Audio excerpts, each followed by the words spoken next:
go. All right. Good evening, everyone, and welcome to a Sunday. Yes, that's right. A Sunday live 27-ounce edition here. As always, I am Ivan alongside Stefan, and we're here yet again to get into another division with you guys. For those of you who have been rocking with us and have been paying attention, we've already done a breakdown for the American League East, and we've also done a breakdown on the National League East, if I'm not mistaken. And the one thing that we did promise you guys in advance was the fact that we were going to do the same thing for every other division. And here we are yet again to get into the AL Central, as you guys see in the title, and of course some other things as we always like to do. But before we get into any of that, I'm not the only person you guys hear from on the show, and that's why we got my brother here, Stefan. How are you feeling? What would you like to share real quick before we get into the show, actually? I'm good, man. I can't believe spring training is here. And also, a quick music tip for you guys. If you have not heard that Leon Thomas Mutt album, if you're an R&B head, go listen to that album. What's the name? It's called Mutt. No, the Leon Thomas? Leon Thomas, yeah. Yeah, never heard of it. R&B dude. New dude in the game. Good album. You Right. know, I'm on my own man shit now. R&B. No more heavy, you know what I mean? Trying to turn a new leaf. I feel you. See, I like my fair share of R&B still nowadays, but I'm not as into it as I once was. Like I listen to the Bryson Tillers, the Giveon, people like that. But that name there is new to me though. I got to check it out. Nah, that album's sick. I'm gonna send you some shit off the album when we get off of here. Right. Yeah. Anyway, man. Let's do this. Let's do this because we usually start with the divisions, but today we're gonna work our way back, and we're just gonna start with the ESPN, MLB divorce in terms of the TV deal. And what I'm gonna tell you guys is this: this feels like the beginning of a new era with Major League Baseball and the television rights and all this. Now, for those that don't know the backstory, ESPN and Major League Baseball have agreed to part ways, which means Major League Baseball no longer has ESPN no longer has to pay Major League Baseball $550 million for the next 3 seasons. Now it's $550 per season. Now, the reason why that's important is because ESPN would rather be paying $250, $300, not even $300. They'd rather be paying $250. And what it shows me is Major League Baseball has no idea where the hell they're going to get this revenue. But it also shows me that Rob Manfred strictly did this because of ego. Well, we're not staying on your network because you don't cover baseball. The only thing I want to say is, and I'll let you go right after this, I don't know how you're replacing $550 million per season off of some ego trip shit. Right. Like, if I'm the owners, I'm pissed. You let how much money walk out the door? And here's the thing. I don't care if you go to Universal. I don't care if you go to I don't care where you go, CBS. I don't care if you get a bigger deal with Fox. I don't care where you go. Ivan, I promise you, dog, they're not getting a deal that generates anywhere near $550 million. Right. Now, I don't know if Manfred says, well, we're entering the streaming era all the way, so let me just dive headfirst into the streaming era. But boy, oh boy, let me tell you, Rob Manfred had better. He had better find a television provider or a streaming provider, maybe Netflix, maybe Amazon. Yeah, there's so many options, right? But you better find somebody that's going to cover the rest of that bill. We are talking about $550 million per season he is walking away from for the next 3 seasons. You better find somebody to cover that cost, or you're going to have some real egg on your face. Right. Yeah, I definitely listen. I think the part that really stands out is the fact that this was a deal that was originally supposed to go on until the year 2028. Right. So they're opting out of 2026, 27, and 28, as I mentioned. Right. Which usually you don't hear about things like that at all. I want to start there. But now, and I understand the money and the fact that ESPN was paying a certain amount per year, not just overall, but per season, as you mentioned, Stefan. Right. And I think that's very important. But I think what Major League Baseball put themselves in position for now is somewhat of a bidding war, right? Because you mentioned a couple of other streaming services that, Major League Baseball is already doing work with. But now that you've got more games on the table to have to be covered, it's all about now them literally just flocking their way to like birds, I should say, because they have what these other platforms are looking for. Now, I know the price is ultimately what you want to get, if not the same or at least close to that again. But now anybody could come their way, as you mentioned, right? It could be an Apple TV. It could be a CBS. It could be, who knows, if Netflix, as you mentioned, is like, yo, we want a piece of the pie now. Right. I think that's definitely going to help them to a certain extent, for sure. See, but here's the problem. Let me just put you guys on game. Their deal with Apple TV Plus is only $90 million for the entirety of the deal. Their deal with Roku is only $10 million. That's $100 million between two streaming services. The deal you're leaving at ESPN is $550 million per year guaranteed. I want to know where the hell you're covering that extra $440 million from. Where you covering that money from? Because you know what's crazy though, and I want to point this out, and this is when it comes to ESPN especially, because for a few years now, especially if you're a sports fan, because this isn't just a baseball thing. Obviously, the deal is strictly baseball, but ESPN has been sports literally for as long as we could remember now. As long as we've been alive, yeah. Yeah. And that's the sad part, right? Because once upon a time, like SportsCenter, ESPN, like that was the go-to in terms of seeing highlights, knowing what happened, the night before, if you had missed a game or a certain play, whatever the case may be, that was the place. And for a few years now, you've heard people say exactly what I'm about to say right now. And it's ESPN just isn't the same. Right. They're not able to generate the same revenue as they once did. Their talents are earning now, I would say, more than ever before. Obviously Stephen A. and some other people who work there now. But I don't even think, here's my issue. ESPN was really doing, if you invested that much money, and here's how I see it, right? Obviously it's done, but when it was still a thing, ESPN wasn't even doing a good job at promoting baseball itself. Baseball Tonight was now a special edition. Now, whenever it would come on, it was actually a big deal. Right. Whereas before it was something that was a part of like regular programming. Right. So my whole thing is, if you're ESPN, okay, you had the chance to broadcast the games for that long. But aside from the deal that you had with Major League Baseball, what else were you doing to bring the baseball audience just to ESPN itself? Like, well, baseball, maybe they'll stick around and tune into other things. They weren't doing a good job at that. So ESPN's response is real simple. We paying you $550 million. That's enough. That's enough. Where are you gonna find that money from, Rob Manfred? I don't care about the coverage. I'm just playing devil's advocate here, bro. I'm paying you $550 million. Yo, dog. That's enough.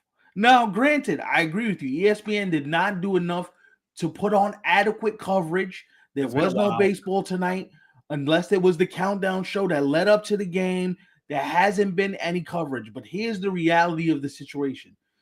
The way baseball's looking at it is from your point of view.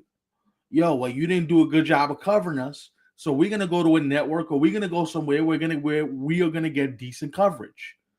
The problem with that is $550 million in this economy where everybody is trying to get on streaming.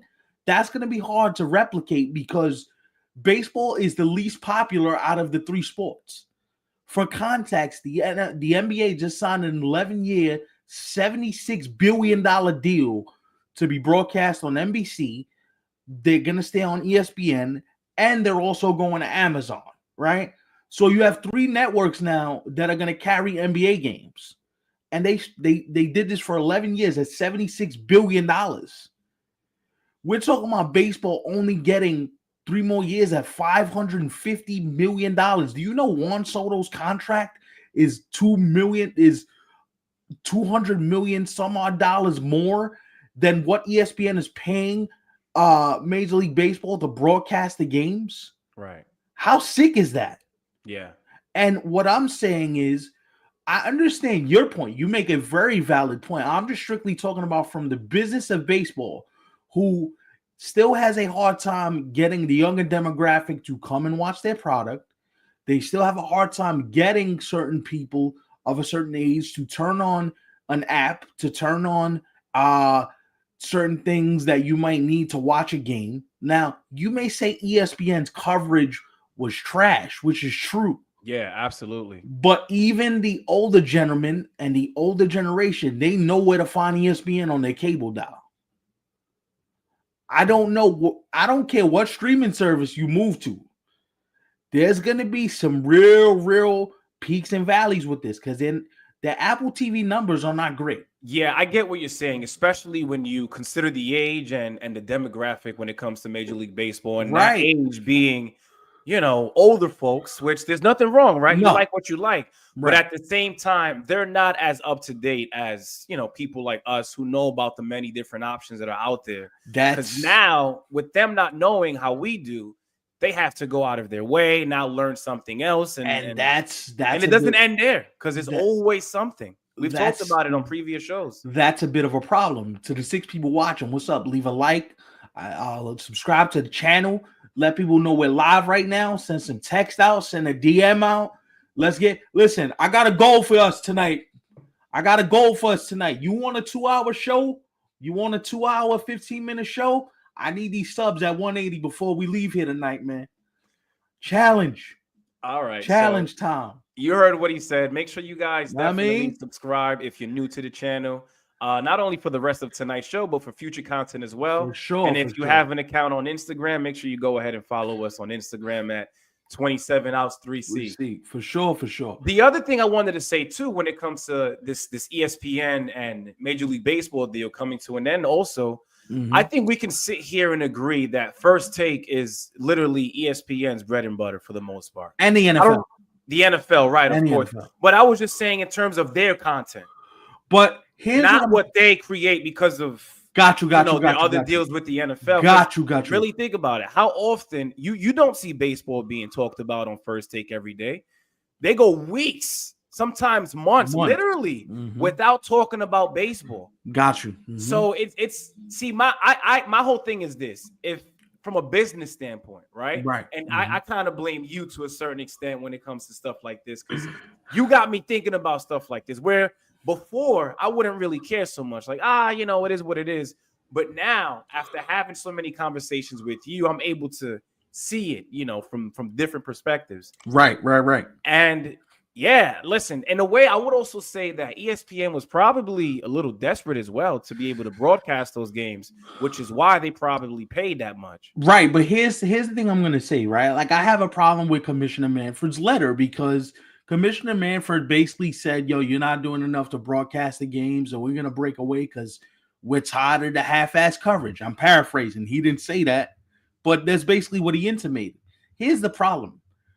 ESPN is also moving direct to consumer, which means you're going to need some level of baseball coverage to be able to cover some of that direct to consumer that you're trying to, bring to people. Now ESPN Plus is going to be direct to consumer. It's not just going to be through a cable package or, straight up a Hulu. It's not linked with any other thing. It's going to be you buy it. It's you by yourself.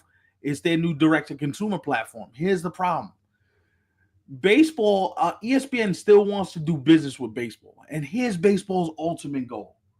Baseball's ultimate goal is the idea that we're going to need a national partner. For example, you see how the NBA has ESPN and ABC as their national partner. Now you have TNT who does some games.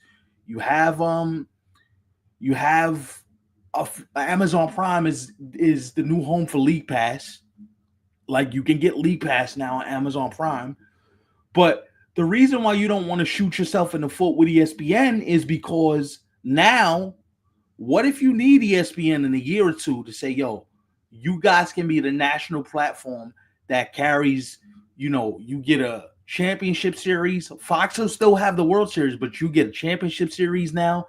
You get all the important games in October. You just alienating a company with the bandwidth of an ESPN to replace it with somebody on Hulu or something like that. You better hope there's back coverage to cover that, because even if you go to Hulu, even if you go to Netflix, even if you go to Amazon Prime, the foot traffic may not be as sustainable and as significant as it was as when you had it on ESPN. Now, here's the thing I'm wondering out loud. And it's also an additional fee too, which is very important. Yeah. Right. To the consumer. Right. Mm-hmm. I'm also wondering this out loud.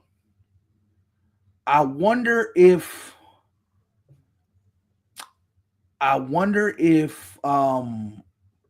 there's a way in which, Fox buys a bigger portion of this.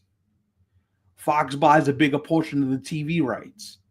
If CBS buys a portion of the TV rights, where CBS consumes the Sunday night package, I wonder if NBC comes back to the table and has baseball coverage. Because NBC used to have the playoffs in the World Series when we were kids. Yeah, I was going to say, it must have been a while ago, because for as long as I can remember now, I've always recalled seeing it on Fox for a long time now. Well, when the Yankees won the World Series in '99. Yeah, I figured it was the 90s. Yeah, I'm not surprised. NBC had the coverage. NBC had the coverage when the Marlins won the World Series in '97. That was NBC. Mm-hmm. They used to alternate. Fox had it in '96. Fox had it in '98 and 2000. And then Fox, there was no juggernaut. no, it wasn't a monopoly, right? Not like it is now. No. Yeah. And so I'm wondering if Fox buys a bigger percentage of the TV rights and says, "Yo, all right, we'll do the Saturday package, right? We'll do this Baseball Night in America package, but we want the Sunday night package too, but we're going to charge you." You know what I mean? Like, if baseball is smart, baseball would ask, "Yo, we just got out of a deal for $550. Can we get $650, maybe $700 million?" Mm-hmm. I don't know if Fox gives it to them. Maybe NBC gives it to them. Maybe somebody like that. Here's the problem. NBC also carries football. So when the playoffs are happening in baseball, what are you going to do? Damn football. Always finding its way, man. Right. Always. So what are you going to do? You're going to put the playoffs on Peacock? Not a good look. Nah, Peacock. See, when it comes to streaming services, the ones that we mentioned, or I would say the go-to, most people probably know about those, right? Once you start mentioning the Peacocks and some of these other ones, less and less people know about these platforms, man. Like, I hate to say this again, but not everyone is up to date when it comes to literally every streaming service that's out there. And there's some that haven't even gotten involved in baseball yet. Like you talked about Hulu, Netflix, Peacock is another one. I mean, and now that the other thing too, when it comes to these new buyers now, that ESPN and Major League Baseball decided to opt out. Right. We're now you've got these people now. They obviously have to pay for it, right? For sure. But they also know what ESPN, like the numbers were probably out there, but I don't think as many people had their eyes on it, like now, especially. Right. More than ever. So I don't think anybody's gonna want to get close to that. Not one bit. Knowing that they are the ones looking. Because Major League Baseball is not looking for any random buy. They're just simply broadcasting. Right. And so my point is, I wonder if somebody says to Major League Baseball, to the 7 people in here, what is up, yo? Know what I mean? Let's get that number up to 10 or 15 tonight. Let's get the party jumping in here. I wonder if, these networks themselves, like SNY, is now a part of the Major League Baseball package. Yes, so, I did hear that the other day. You know what I'm saying?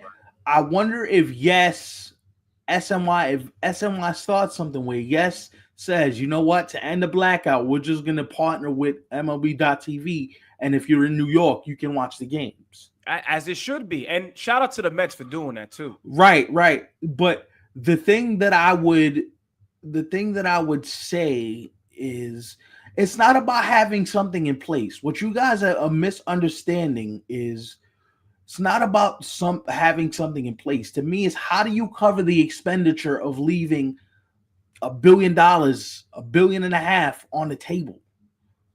It's not about having something lined up. You better hope what you have lined up can cover what you're losing. This is what I'm saying. It's not, for me, it's not about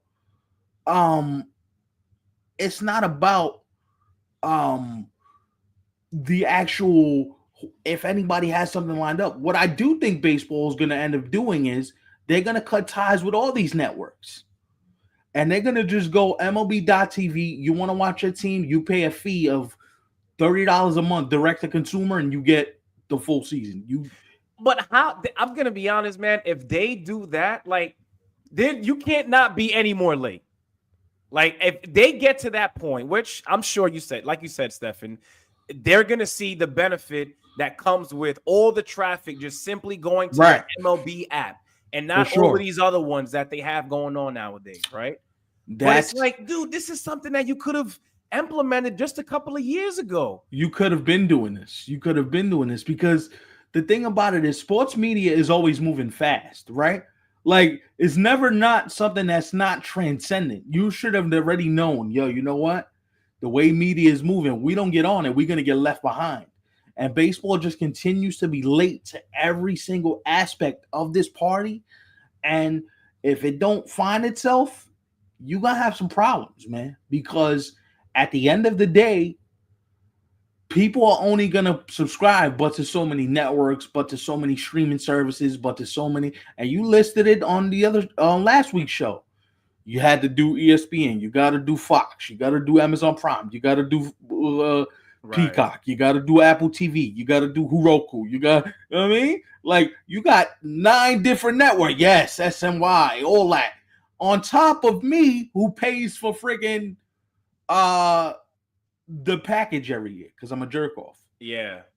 And the other thing is too, like, I get it. I do understand that a lot of these streaming services don't cost that much. But when you have to subscribe to, let's say, 10 of them at like $9 a pop, yeah, you're talking about an extra $100 a month. Yep. That perhaps maybe you don't even subscribe to all of them because you want to watch many different teams. Man, let's say you're just doing it because you know that your team's games are going to be on all of those platforms, even if it's just a handful of times. That's the unfortunate part.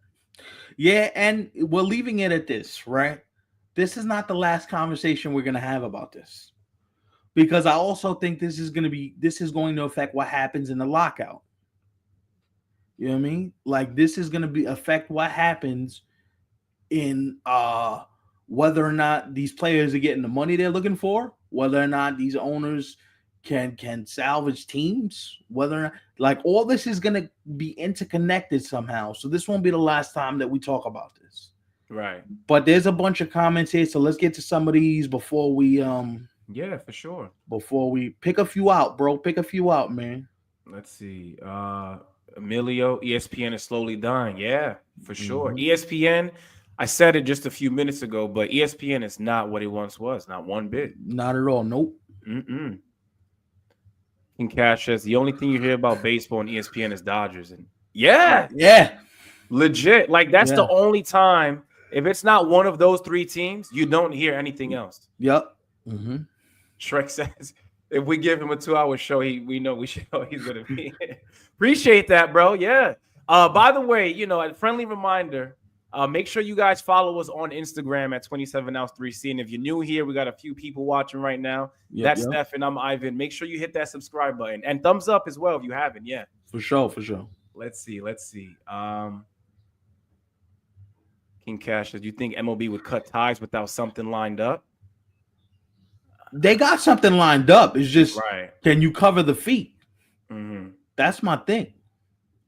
I like this one by Rick right here. I think MLB is one lockout away from streaming its own games directly and letting advertise. Yeah. That's probably where we're going to end up going. Could be. That's probably where we're going to end up going. That's a great point by you, Razor. For sure. Shout out to you, brother. Gotta hit that. He says live sports is the only reason why OTA still exists. Yeah, I'm going to be honest, man. Netflix has been around for quite some time. And, I kind of feel like it has kept its name afloat when it comes to some of these other companies that are not out there. I can't believe they just now are getting to the NFL, boxing. Like I feel like Netflix should have been first more than half of these I'm companies. gonna tell you right now, the NFL is gonna go directly straight to Netflix. No more CBS, no more NBC, and Netflix is taking over. It's monopoly. Damn. There's How gonna much is that going to cost? That's why you see them Netflix prices. They going up $25, $30. By the time we get to Netflix, is gonna be damn near like a cable bill every month. Yeah, that's true. And With that's all how the they stuff, get us. That's yeah, how they get us, bro. with all the stuff that they're gonna, because they got the WWE. Oh yeah. They're gonna have more boxing fights and stuff like that. They're gonna have football. I think the NBA is gonna get in there at some point, whether it's not now, but it's gonna be soon. Baseball at some point might join the lineup. Like they're gonna have some stuff where they're gonna be the kings of this shit. Them and Amazon Prime are gonna be the kings of this. You know, I'm glad you narrowed it down to just two eventually, because that is something that I would like to see at some point. Instead of having to subscribe to like more than 7 different platforms, Right. like just narrow it down to like 2 or 3, and that's it. Keep it at that. But they're gonna monopolize this whole shit. Right. I'm okay with that. They're gonna monopolize the whole thing. And the thing is, that's where cable's gonna end up moving away. And cable's gonna be a thing of the past. Because once these streaming services like nail this shit all the way down, it's a wrap. It's a wrap. But Joey had a comment in here. Shout out to Joey, but I want to hit this comment. He said, "Where's he at?" Oh, I see it. Know what I mean? I want to hit that. I mean, shout out to you, Joey. man. Appreciate you, Joe. Big Joe sure. in the building. Let me tell you something right now. We're moving on from this because we could be here all day. I want to talk about the Central. Mm-hmm.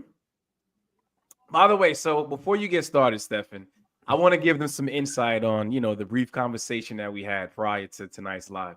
So I know, shout out to you, Shrek. You've been looking forward to, this whole AL Central thing. But we were talking about it, and you got 4 legit teams in the AL Central. Now, are they all going to make a lot of noise in the American League overall? Probably not. No. But you got 4 teams, I would say, that could compete, rather, I should say, for a playoff spot. And obviously, as I told you, Stefan, the one thing that we can all agree on here tonight, including those of you who are watching, is that, and we're going to get into them, but when it comes to making noise, they're not going to be making any noise. I'm sorry. I'm talking about the Chicago White Sox. Well, we can talk about them real briefly, though. Yeah, of course. It's not on the field. I'm talking about this is strictly ownership. Yeah. The Chicago White Sox, I just want to say this for record. You guys can laugh. They're not gonna have anything. We're not gonna have anything to talk about on this show this season with the White Sox. This is the only time that I'm going to talk about the White Sox on this show.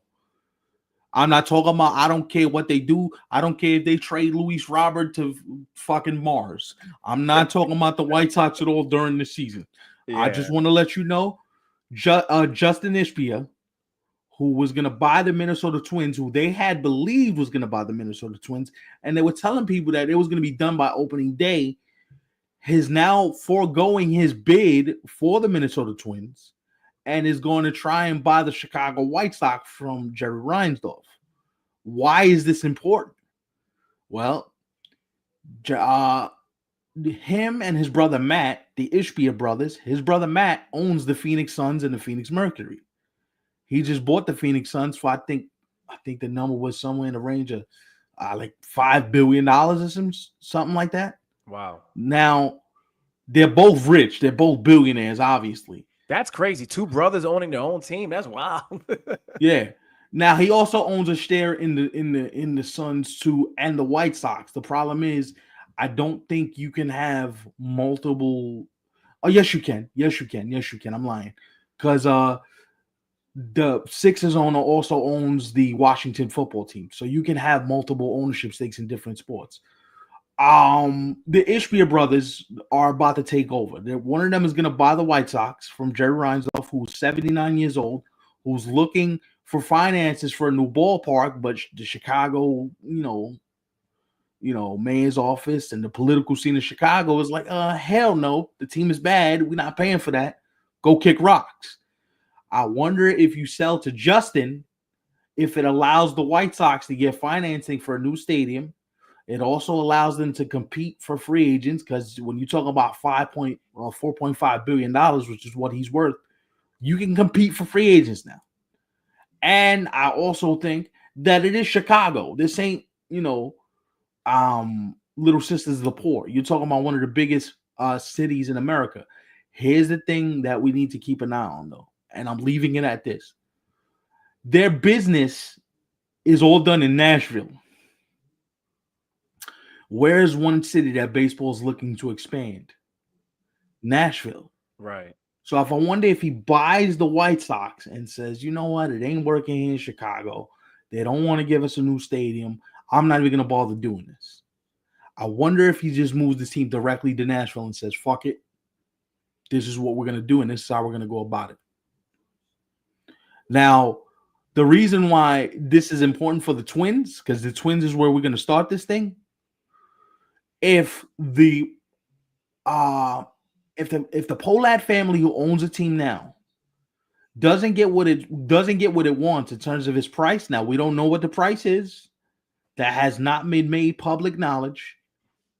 I wonder if the Twins really go into full on, like, you know what, conservation mode, where they do what they have to do to lower the payroll enough to where the next team has to come in and buy this for pennies on the dollar for what it's worth. Now, granted, you're going to get billions of dollars for this still. Yeah, of course. The valuation right now went from $1.46 billion to $1.7 billion in a matter of weeks, because they knew that they were going to buy this franchise, right?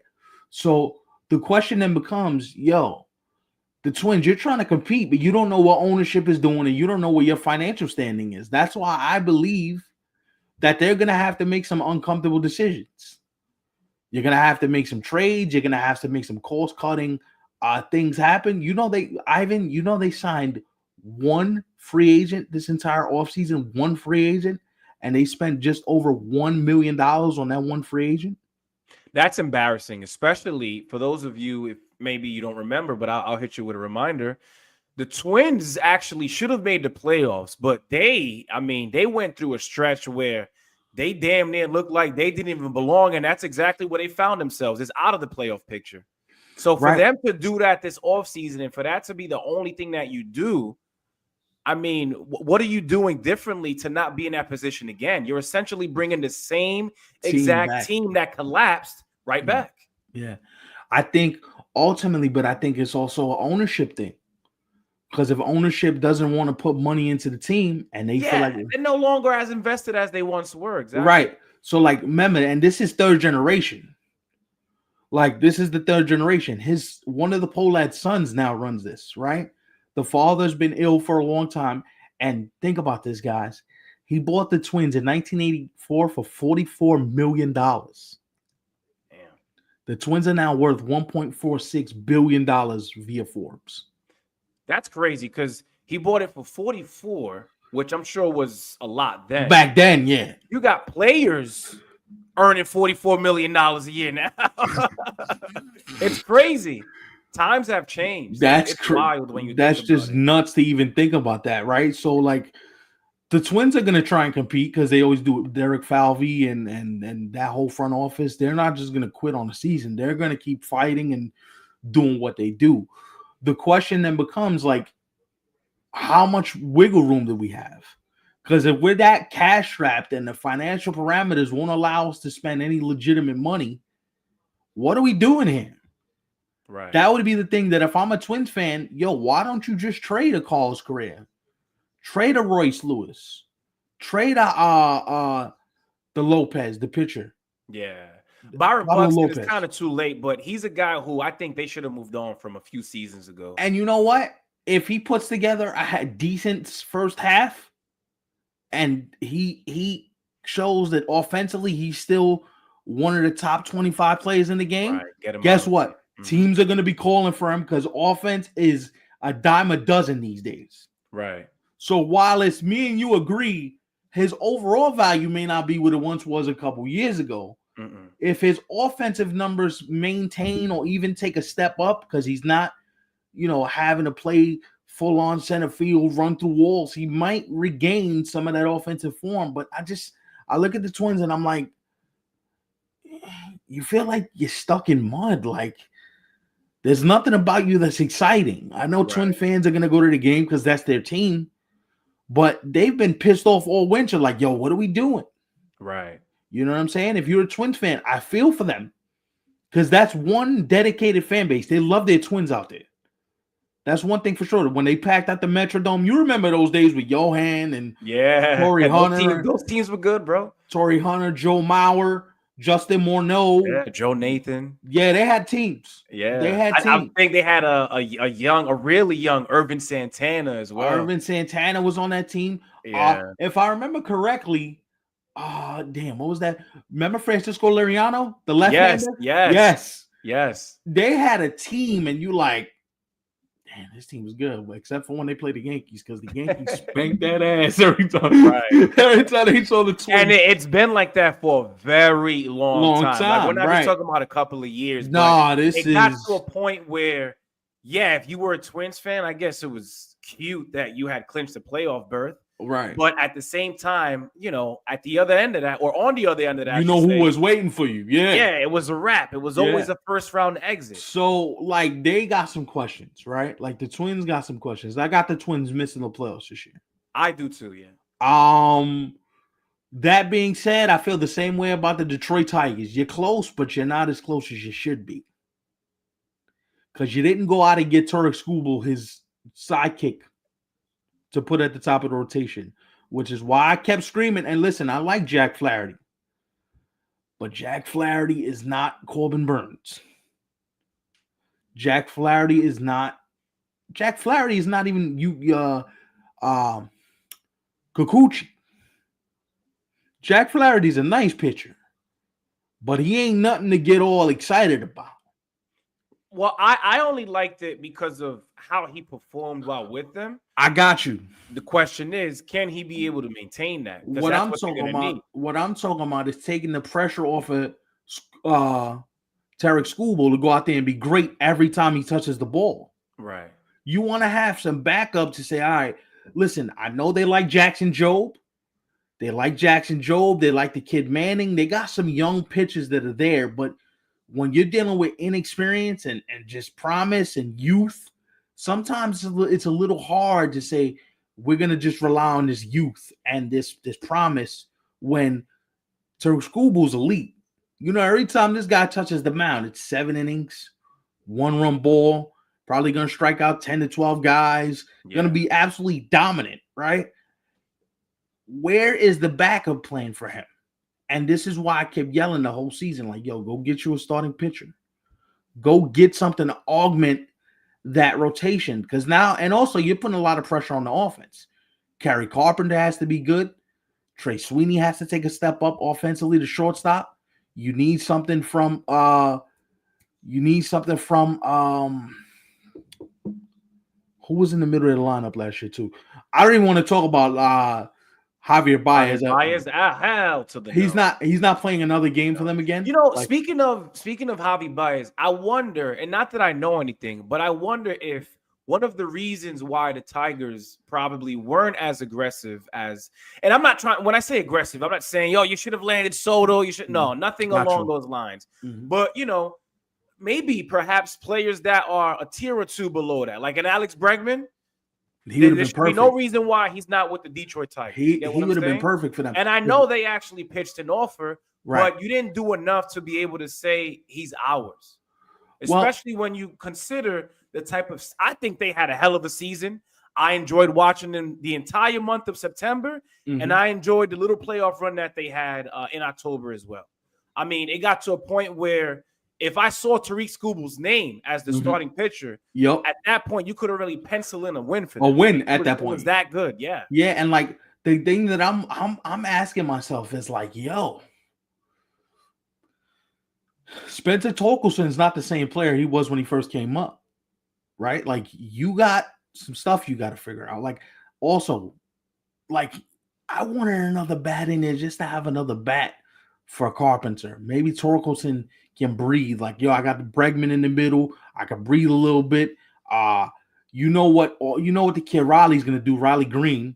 Mm-hmm. He's unbelievable. We had a year for them last year. I like Parker Meadows a lot. All right. They got another kid coming that'll be here soon. Actually, Young's brother that's in Texas. Mm-hmm. The third baseman, his brother's with Detroit. Okay. Jace. Right. And so like you see what they're trying to do, I guess is my point. And it's like, I see you. But is it enough? Is it something that you're sitting there going, yo, can the Twins really make a run for this thing? You signed Gleyber Torres. Or the Tigers. I'm sorry. You signed Right. Gleyber Torres. You did that. I just want to remind people too, and this is has nothing to do with the fact that he's no longer a Yankee, but for me, it really has everything to do with the ballpark that he's now going to. He's not gonna go there and produce the same that he did in Yankee Stadium. And mind First of all, you're playing in a lineup that is far less talented. No disrespect to the Tigers. No, you're playing in a ballpark that is much bigger, huge. And if you're really gonna try to replicate what you once did, you're gonna have to really get on the ball. So listen, at the end of the day, I guess it benefits, I would say, Gleyber Torres, but not the Tigers, not one bit. Yeah, so I like their pitching. Shrek mentions Jackson Jobe, who we mentioned, Casey Mize, the kid Manning. I like their pitching, but that's a lot of ifs. When you get to the playoffs and you make the playoffs, you would think, yo, let's augment this so we can get further than we got last year. Especially when you see the division winnable. And you also got to be able, there's a certain point in the playoffs where you got to be able to do both pitch and hit. Right. Now, obviously, you might be better at one more than the other, but you have to be able to do both. And when I look at that, especially that lineup when it comes to the Tigers, like excluding the Yankees, I think the Rangers also have a better lineup than the Tigers. Mm-hmm. I think the Astros do.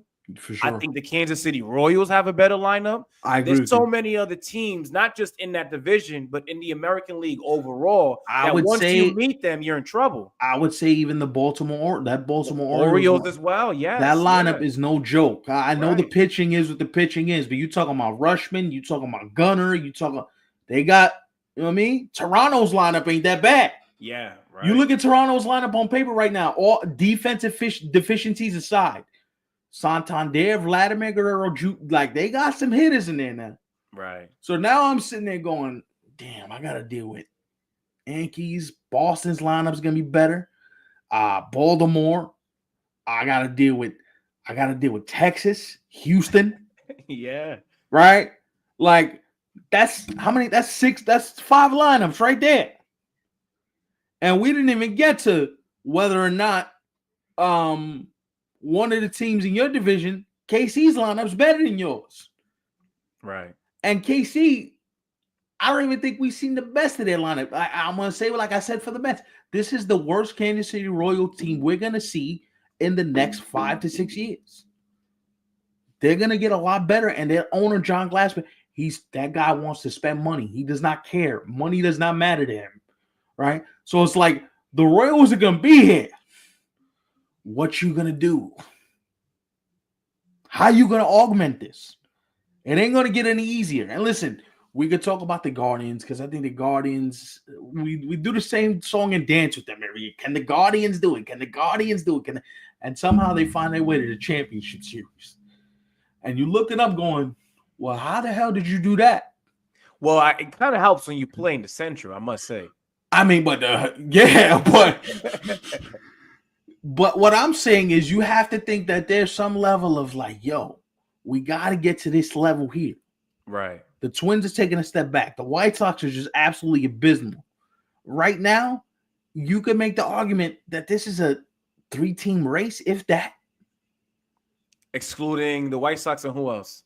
And maybe the Twins, because I don't see the Twins. Yeah. Right. You could make the argument this should be Tigers. This should be Royals, and it should be Guardians. Yeah, I'm right there with you. Yeah. Now, in the case of the Guardians, they've made some moves this offseason that was somewhat questionable. I'm not gonna knock them entirely just yet because I want to see how it, actually turns out for them on that field when the season begins. But on paper, like I wasn't a big fan of. I thought Josh Naylor was a huge part of their offense. Like outside of I agree. Jose Ramirez, I thought Josh Naylor was one of those guys. Well, that's why they're hoping that the young first baseman, young DH first Right. baseman, Kyle Manzardo comes in and replicates some of what Naylor did last season because Yeah. Naylor's now in Arizona. By the way, you look at that Diamondback lineup, that ain't nothing to sneeze at either. You got Naylor, you It's a got good team. that's a good team over there. Yeah. Yeah, and I think Corbin Carroll, I wouldn't be surprised if he bounces back and has another Yes. year like Yeah. his rookie season. I agree with Because you. he had a terrible first half last year, but Mhm. his second half was good. He was all right. Yeah. He was all right. Um, the Guardians is just incredible. Jose Ramirez, they're just incredible, man. You turn around and it's just they lost Matthew Boyd. He left. I forgot where he went, but he left. And I know Guardians fans are pissed off at the fact that they couldn't retain Matthew Boyd. They're Boyd went looking. to the Cubs, actually. I'm looking at it right He now. went to the Cubs. See, I know he went somewhere. But yeah, I know they're pissed off they couldn't retain him. They didn't do enough. They actually lost two players. We talked about Naylor and we didn't even talk about Jimenez, the second baseman. So Right. like I wonder how they're gonna augment that. I know they like Rocchio a lot. Rocchio's a player they like a lot, but the question becomes like, how do we augment this? You know who I'm a big fan of? And I don't know if I've said this on the show before. Go I ahead. like Stephen Kwan a lot, man. That's Oh my yeah. guy. I like his approach defensively. He's an amazing defender. He's He's one of those slap hitters where I don't know. I know those kind of players don't get a lot of love because we not in talk today's about game. Luis Arise and guys, but Stephen Kwan, a little different, heck of a defender, I must say. Right. But yeah, Stephen Kwan is one of those guys who not loved by many people, but he knows how to play the game well. He gets busy for sure. He gets busy. The thing I'm looking at is like you're gonna get the same production from Jackenzie Noel. Big Christmas came up last year and was killing. Yeah, I'm sorry to say this, but I might sound crazy, but it's okay. Listen, I know who the guy is now, right? I did not know who Big Christmas was until that home run. I swear, bro.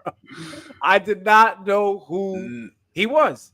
Yeah, but I'll tell you one thing. I sure know who he is. You know who he is now. And when he comes up to the plate, I will say it to you first. That's Big Christmas walking up. Yeah, nah. That kid Jackenzie Noel, he can hit the ball a mile long. So that's Right. why I'm thinking, we might let Naylor go because we got power alternatives. Manzardo, Noel. You know what Jose's gonna do. So maybe their thinking is, let's let some of these young kids, find their rhythm. Right. Unlike the Tigers, though, at least for the Guardians, I should say.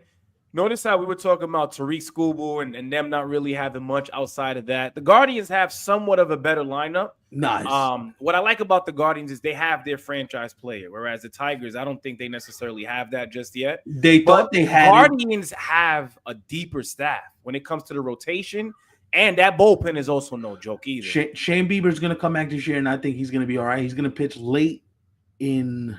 That would be huge for them. If the second half, he don't got to necessarily go back to who he once was, but just be decent. I think that would be huge for the Guardians. I think the other thing they like the kid that started at Yankee Stadium in game 2, and I think he started 2 games. He started one game in Cleveland and one game at Yankee Stadium. I think his name is Busby or Tanner Bybee. Right. They like him a lot. So they got pitching. Right. The question is, can you hit enough? And that bullpen is no joke. That bullpen is serious with a big Mr. Clase back there. Mm-hmm. So they got some. Listen, give Chris Antonetti and Mike Chernoff credit. They just continue to pump out good teams every year. I don't know how they do it with the limited payroll, but they do it. They're getting very close to the point, and we've talked about it on previous shows, though, but they're getting close to a point where they have to start gearing up for the post like Jose Ramirez era. Because I've said this about the Yankees, but now that we're talking about the Guardians, could you imagine what the Guardians are going to look like without Jose Ramirez? Like he's been such a lifesaver ever since they moved on from Francisco Lindor, and he's held it down. Yeah. What I'm talking like top 5, top 10, Yeah. MVP finishes, like he's a heck of a player. He does He it is. all. He's underappreciated because he Yeah. plays in Cleveland. Like, but if you watch him, for a week stretch, 2-week stretch, you understand why this guy is probably one of the top 5 players in the American League. And he's not a big guy either. I think he's like under 6 feet. What is he, like 5'10"? Probably 5'10", something like that. 5'9". Let me see. Yeah, he's not.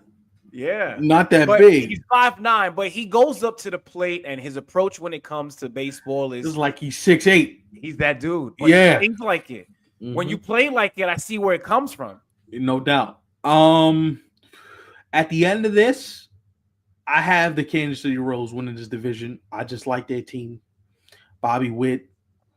I like Vinny Pasquantino. I like everything about him. I like the moves that they actually made this offseason. Some key moves. I think that are going to do nothing but actually help them out in a positive way, I would say. Go over their moves. Right here. I got it right here. They made Jonathan India. Yup. Carlos Estevez. Huge. Yep. Carlos Estevez is huge, man, for that bullpen. Michael Lorenzen. Good deals, man, I must say. Yep. And that pitching was already good. You add a Michael Lorenzen and a Carlos Estevez? Yeah, that bullpen is no joke. Boy. Yeah, it's no joke. KC's going to be good, man. KC's going to be throwing in people's asses. I want to say for the next 5 to 7 years, maybe. And you got Bobby Witt locked up, so you ain't going into a rebuild with that young brother out here killing. Right. Nah, no way. I'm glad because when I look at the Royals in the last time they were relevant, I kind of felt like, you remember that contract they had given to Alex Gordon? And it was what it was at the time, but I kind of felt like that was the dude that they were sort of like putting all of these pieces around, even though he was nowhere near a Bobby Witt. Now, defensively, the glove. Alex Gordon was sensational in left field. Yeah. But I kind of feel like Bobby Witt Jr., we're talking about a 5'2" player, a guy who is yours for the next 10 plus years if you really want him to be. Right. Like, and listen, you've got a guy, he's getting up there in age, still heck of a hitter, I would say. I feel like Salvador Perez? Yes, he's gotten better, and this doesn't happen often, but in the case of Salvi, he's gotten better with age at the plate. For sure. And I'm gonna tell you, I like MJ Melendez. I like their team. Pasquantino. Listen, if Pasquantino doesn't get hurt, I think that's a different series for the Royals. Because remember, Pasquantino broke his hand like 3 weeks before the playoffs started. Right. Royals are gonna be a pain in the ass, yo. I'm telling you. And the other thing, I know he had a hell of a season last year, but I also want to know, like, have we seen the best of Bobby Witt Jr., or does he have another part of him that maybe perhaps 2025 he's about to tap into? I'm going to tell you this right now. I think you're going to see a lot more power from him. I think he's still trying to grow into that grown man body. Yeah. KC is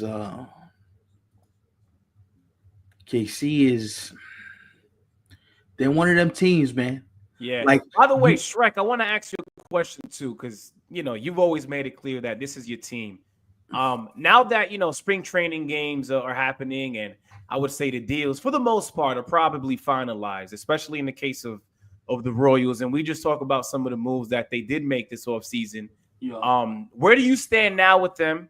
And where do you see them towards the end of the season as well? Like, I know you obviously see them as a playoff team and probably winning the division, but other than that, what else do you see for them? Because I'd love to hear it from the fans' perspective.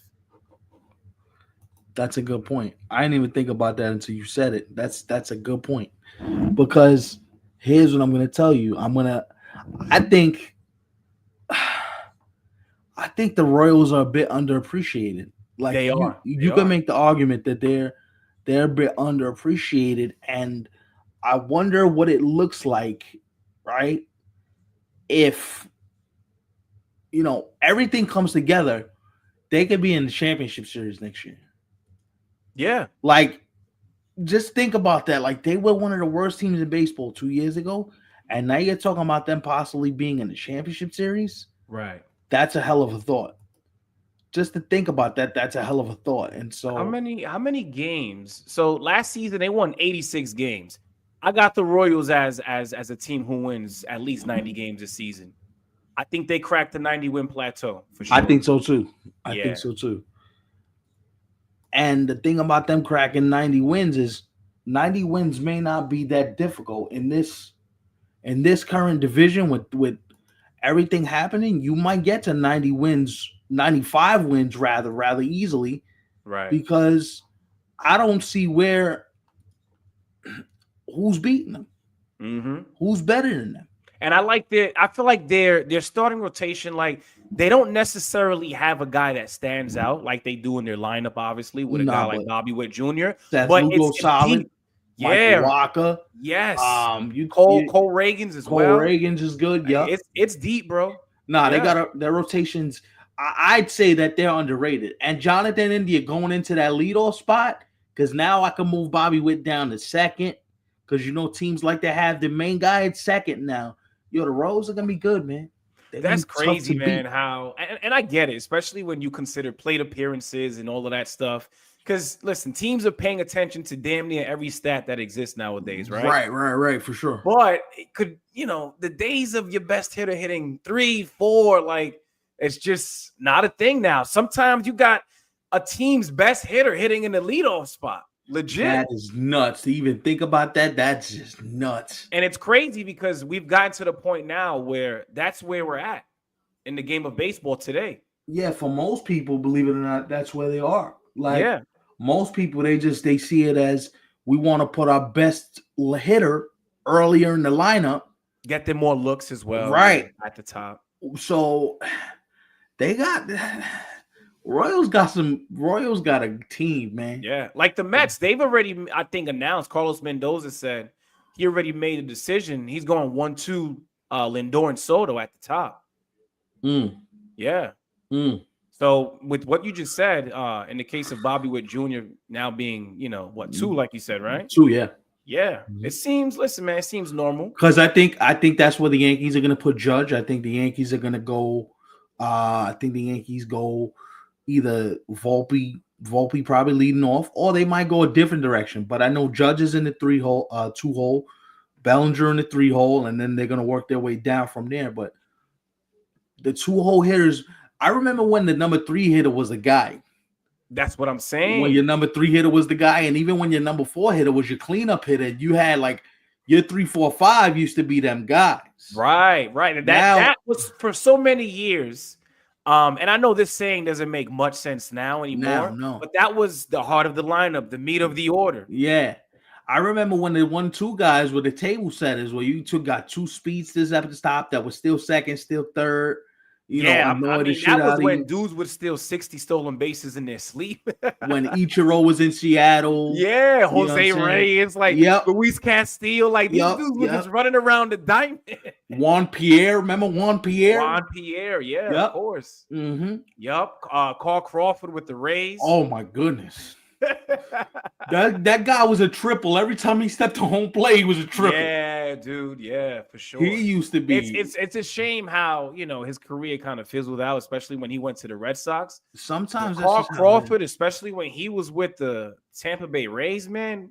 Boy, was he something special to watch. He was. Yeah, you're right. And I think his game is another game that was underappreciated, because Carl Crawford was one of those guys that you looked at how fast he was on the bases.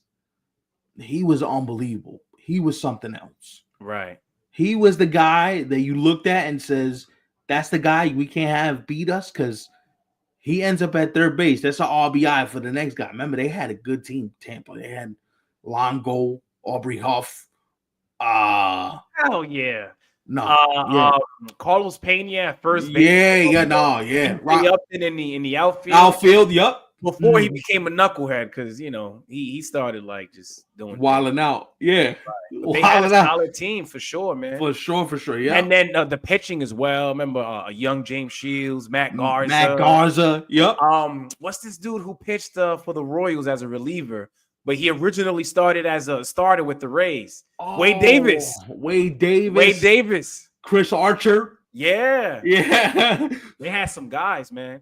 Yeah, I think what year was it? David Price as a rookie, he did some good things for the Rays too. They had pitching back. Hell yeah. James Shields, David Price. Yeah. They had a lot, man. Tampa was the one team that you don't want to play in a weekend series because you might get swept and you might score like 4 runs the whole series. Mm-hmm. And it's not like Tampa was tearing the cover off the ball. They just know how to pitch. Right. And when I look at this Royal team, I'm thinking the same thing, man. Like, it's not sexy, but it's efficient. Of course. And they're going to be able to – that's the thing. To be able to win in this league for a prolonged period of time, you need pitching. I know in the playoffs it's a crapshoot because they start going to more relievers. But if you're trying to win a World Series, pitching has to be at the top of everything you're trying to achieve. So the Royals are going to be good, man. I like KC. I like KC a lot. I think we agree when it comes to who we think is going to win the division. I got the Royals winning this division rather easily. I'm not going to lie. Yeah, I've got Royals too. I got Royals and I've got Guardians right behind them, maybe by just a few games. Right. Games, maybe. So I say the Royals win this division by like 4.5, 5 games, maybe. They're winning 90 games. I don't think they finished this season in the 80s again. Nah, they would. I got them at my early last season. Let me see. Go ahead. I just had my early projection. I had them at for me, I had them at 94 wins this year. Right. So I have them over 90 wins. So last season, the Guardians won 92. Yeah. I think they finished right around there, if not maybe less. I don't think they win beyond that. The Royals, I got them winning more. Yeah, me too. And the Tigers, man, it was a hell of a season in 2024, but there's just this gut feeling that I get. I don't know if I'm all in just yet. Now, I'm all in with certain things that they have going for themselves. Don't get me wrong. But I'm not all in when it comes to the team. I think the Guardian, when it comes to just their division itself, they didn't do enough. I see 2 teams right off the bat that I think are better. That's my problem. They didn't do enough is my problem, right? Like when you sit there and look at what all these teams in the Central have, did you do enough? Like I understand you're relying on younger players, but you need some veterans to augment this. Like what's happening in Baltimore. They got youth all over the place. Where's the veteran at? And don't give me Charlie Morton, because I ain't trying to hear that. Nah, man, nah. That wasn't the move they should have made. Honestly, man. You should have brought back Corbin Burns, which you should have did. But he wanted to pitch in he wanted to pitch in Arizona. You can't blame him. But you should have traded for one of these pitchers that have been available for the last 10 years. Right. Why is you know what's gonna be funny? If come deadline time, that's when they're gonna want to get involved with these pitchers. When you should have been involved from the jump, from the offseason. Here's the problem. At the deadline, it's going to get more expensive. Yeah. It's going to get more expensive. And if you don't think the Mets are going to be in for one of those pitches, if you don't think all the teams with farm systems that are good are going to be in on those pitches, it's not just you. You got to deal with some teams that got farm systems now. Mm-hmm. What the kids say? Fuck around and find out? Keep fucking around because you're going to find out.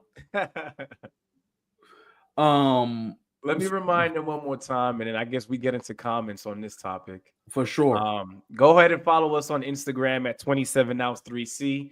And for those of you who are watching via YouTube live right now, of course, shout out to you guys. Make sure you hit that thumbs up and definitely subscribe if you're new here, because we can't tell. Because a lot of you guys don't really like to say much when you watch, and you're probably wondering, like, oh, man, you figured me out. Like, how do they know?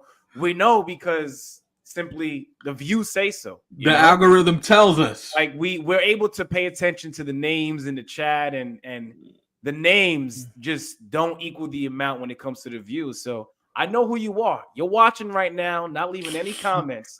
But we appreciate the fact that you're still here at the end of the day. I take You're the good. view. I take the views at the end of the day. Right. Let's get into some of these comments, man.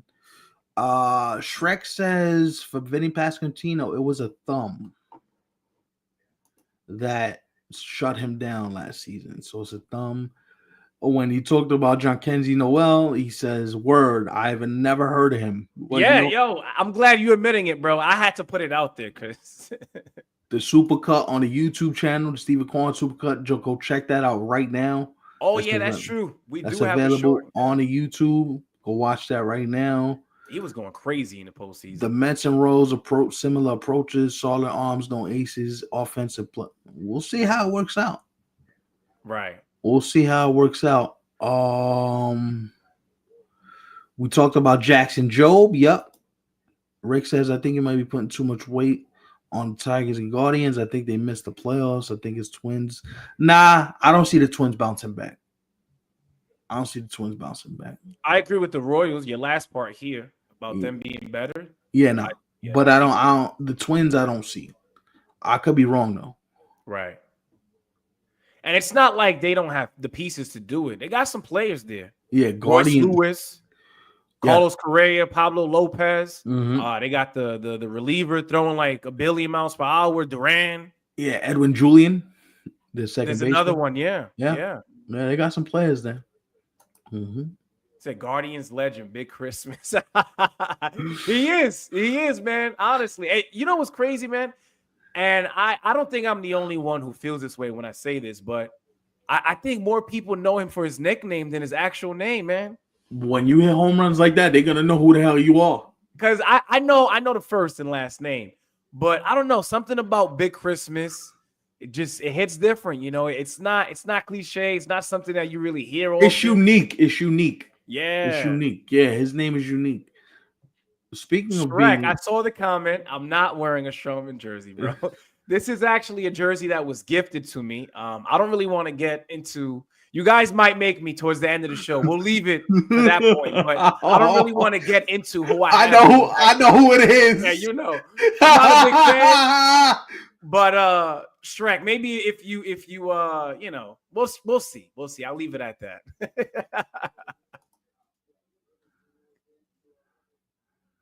Yeah, dope name and a dope nickname. Yeah. First of all, John Kenzie's not all that popular, so I think he's Dominican, right? Of course. With a name like John Kenzie, yeah. Right. I was all of them, right? Nah. Yeah, you know what? I must say though, he had a couple of good years as a member of the Yankees, but I never was like the biggest fan of LeMahieu. Not so much. But I respected his game, when it was once elite. Speaking of the Yankees, can we get to this now?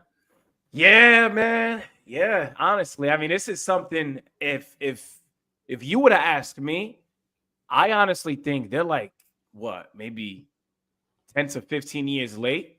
Because, no disrespect to George, but, once he went on and passed away, I'm not trying to say that Hal should have started implementing things left and right, because you want to be able to respect what it is that your father left behind for you, right? Right, but at the same time, you also have to be able to adapt with the times. Yeah, for sure. For the fact that we waited until 2025 to be the year when this became a thing, that's a problem. Well, I have some thoughts. Because if you really think about it, though, Ro, and I don't know if other people maybe feel this way as well, but because they took so long, it kind of gives off the impression like the Yankees were on their high horse for so long. And maybe you say this sometimes too, Stefan. Maybe now is when Hal is starting to come to the realization, and Cashman, because he's been there for damn near 30 years, maybe longer now. 36 years. Right. They're now getting to a point where the brand is as big as it is, and it doesn't get any bigger than that when it comes to baseball. Like Dodgers, I'm sorry. Like y'all are like just now starting to enter the party when it comes to being that. But the Yankees are always going to be the face of baseball. Like the logo itself, the name, it just rings bells. Literally, not just in the U.S. but all over around the world. Yeah, exactly. My thoughts on this are simple. What the hell took so long? And I tell you what took so long. His name is Devin Williams. Devin Williams is the guy that went to Hal and Cash and said, yo, we need to change this. And we need to do it now. Because this is what I believe. I believe Devin Williams is going to sign a contract extension with the Yankees. A lot of people are saying that. I've heard you say that, some others as well. I don't know when it happens, but I think the fact that you gave in on this such big of a detail is because you know this guy's one of the top 3 closers in the game. And if a beard keeps him happy, then that's what we got to do to keep him. I'm gonna be honest. I'm surprised they didn't have like a no tattoo rule. Like if you're gonna have that, you might as well have the other nonsense as well. Well, then Stroman wouldn't have been a Yankee because Stroman's tattooed from from head to toe, literally. Literally, yeah, he got a tattoo on his head now. But I say that because of how outdated and for how long they held on to it. That's it's just point. It comes across as you're tone deaf. And it also comes across as you don't understand this new generation of player. I think there's also some military, we got to be buttoned up because we're the Yankees and the brand is what the brand is. But all that buttoned upness left when you put fucking patches on the jersey, the Nike swoosh, and then you got a patch now on the side of the jersey. All that shit is dead. That's right. Yeah. You got people in the batter's box wearing pink cleats, brown cleats, black cleats, navy blue cleats, orange cleats, yellow cleats. Give up the fucking beard thing. Yeah. But I also understand Aaron Judge saying, yo, if a beard's going to be the reason you didn't come here, then, well, you don't need to be here in the first place. So I guess that varies, right? Depending on who you speak to. Because I could certainly see somebody like an Aaron Judge saying something like that. And also other players, too, who have no problem giving in if the Yankees and them come to an agreement for them to ultimately have to do that to be a Yankee.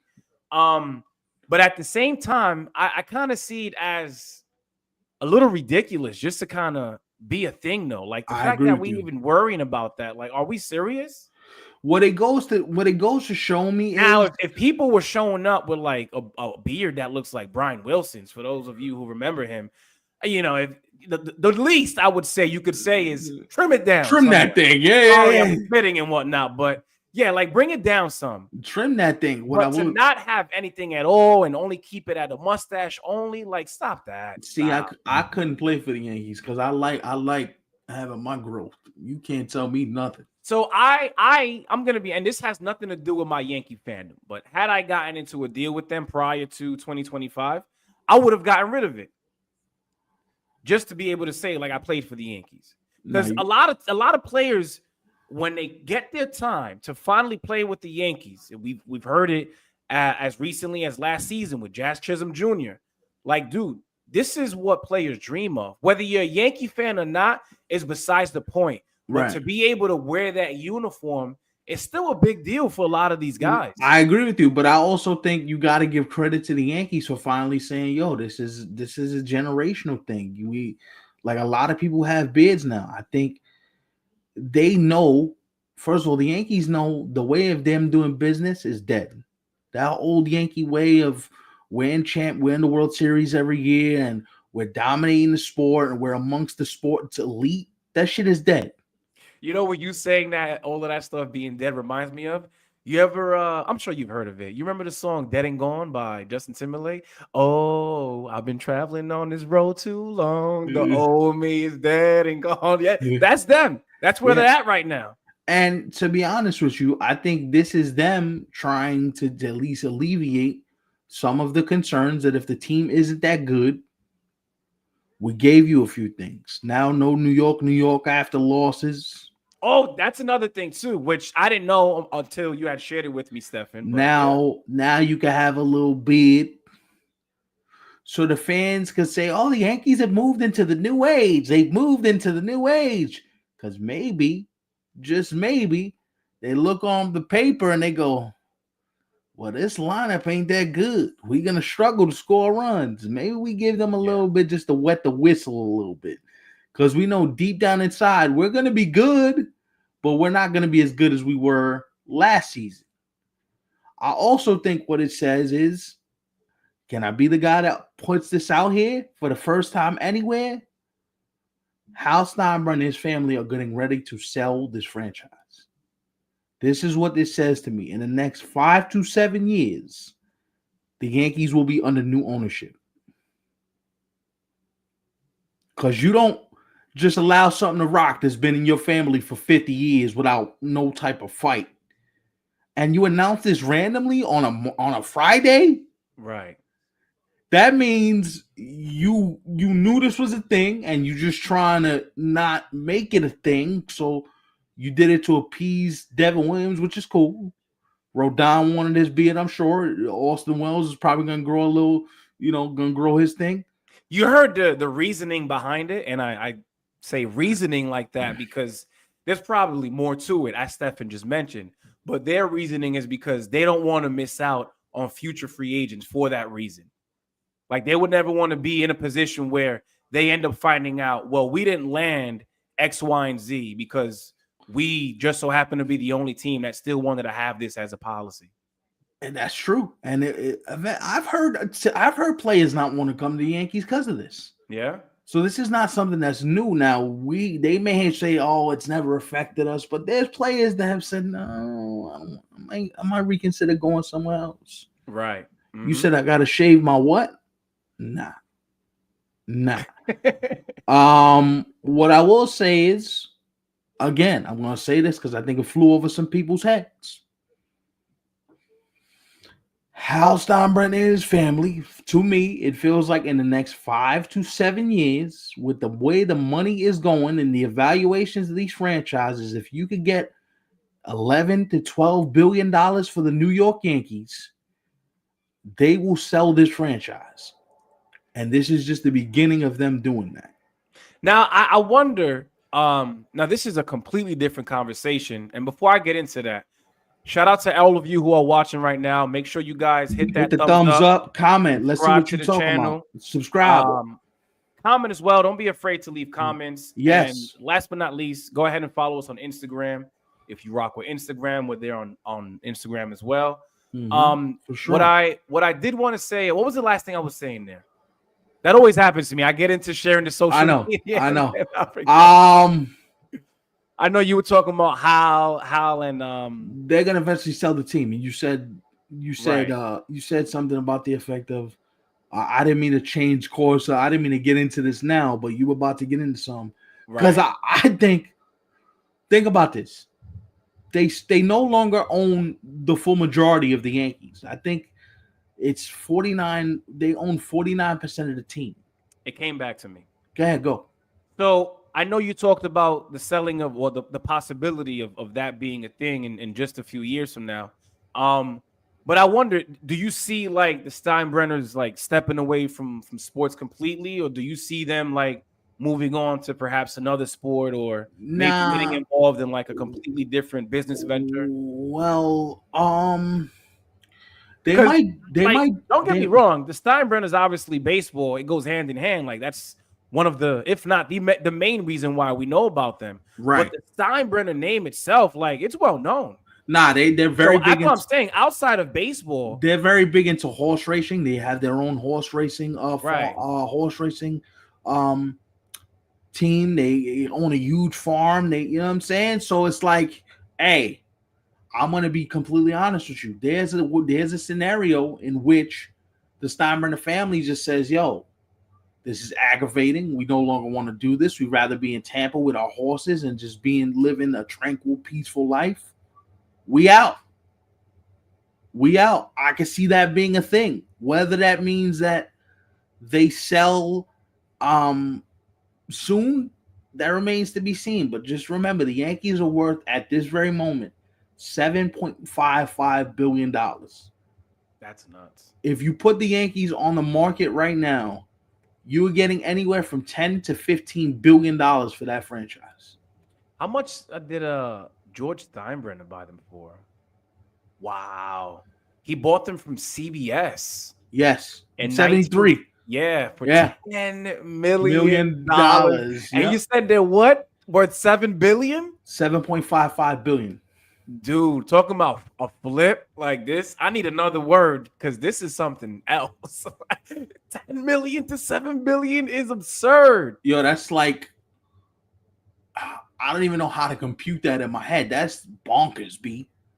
Yeah. Like, that shit is next level rich. That's like I don't need, is it an insane amount of profit? Like, is insane even the word? And then here's the thing, right? So, like, nah, the Steinbrenner family only owns Steinbrenner. Yeah, you're right. They own the majority. They own 51%, and the shareholders own 49%. So they own 2% majority stake, but it's not by much. And the more shareholders buy into the franchise, that number is going to decrease, right? Because the more shareholders that end up buying into the franchise, the more that you have to be responsible for the day-to-day. Like, you're still responsible for the day-to-day, but it's not all relying on you. And that's why when people say the Yankees need to spend more money, myself included, the one thing that we have to remember is, there's shareholders involved in this. It's not just the Steinbrenner family that says, we want to get this player, get that player, put our luxury tax at this point. You got shareholders looking at the evaluations going, I don't know if it's smart business to be in the luxury tax threshold for the third straight season in a row when we're spending God knows how much money on player X, player Y, and player Z. That's without being able to produce world championships as often as they once were able to. Right. And what it tells you is that the brand's strong in any championship. It's like the WWE and WrestleMania. The WWE hasn't had a good WrestleMania in like 10 years. But the name WrestleMania alone is going to get people to go watch the show, buy tickets, fly across country. What? I lost track, but where are they at now when it comes to WrestleMania? Like, what number? This is are they in the 40s yet? Yes, this is going to be 40s? WrestleMania 41, I believe. Right. Well, any wrestling fans? What WrestleMania is WWE up to? Just out of curiosity. I think this is gonna. I think this is gonna be 41 because the first WrestleMania was in 84 and it's 2025, so 41. Damn, bro, it's 40. That's crazy, man. That's insane. Yeah, well, I think wrestling today is just trash, but right, yeah, that's just me. Yeah. I could only watch for like maybe 20-30 minutes and I'm out. Not even. And that's not even consistently. Like I'll watch like just a random show for the heck of it. Like the last time I actually watched maybe a little more than that was the first episode on Netflix. Like I was like, okay, this is a new era, not knowing what the hell was going on in wrestling because I had no clue. I stopped watching, but I was like, I'll check it out. I haven't really been locked into wrestling like that in a number of years. So I don't even want to fake the funk and act like, I watch every week because I don't. Yeah. We got people hopping in on the wrestling conversation. We got some wrestling people in here. By the way, guys, so I haven't done it with like the last couple stories. So I do this thing on Instagram. This is why I tell you guys, follow us on Instagram, subscribe to the channel. Because ultimately, it all comes back to the 27-ounce YouTube channel, right? But, you guys are also able to interact with us outside of the chat if you like. Like, feel free to, shoot us with a thought via DM on, it could be something that happens, like while we're not on the air, of course, But that's if you guys feel comfortable enough to do that. Because, I mentioned it earlier tonight. A lot of you guys just like to be low-key, watch the show. That's enough for you. But I was doing this thing where I would use like these big pops in wrestling stuff. You know what I'm talking about. I know. These big pops in wrestling as like promo for when we would go live. I did like Stone Cold, John Cena. I saw Shrek. You mentioned Randy Orton. A lot of people are fans of Randy Orton. Edge. Yeah, Edge as well. So I just try to like spice it up. And it's interesting that you guys are saying that because you guys would be able to see that over on the Instagram. So check it out. No, but listen, at the end of the day, I do think the Yankees are in a transitional phase. And I think this is part of their transitional phase. What it means for the future is what it means remains to be seen. What it does do is it opens the door for more free agent possibilities, Yeah. I believe. But I think what it also does is it shows that they're willing to adapt and they're willing to come into the new age and they're willing to at least let players have personality. And speaking of players, you probably heard about this, Stefan. And for those of you, chime in on this as well if you did hear about it.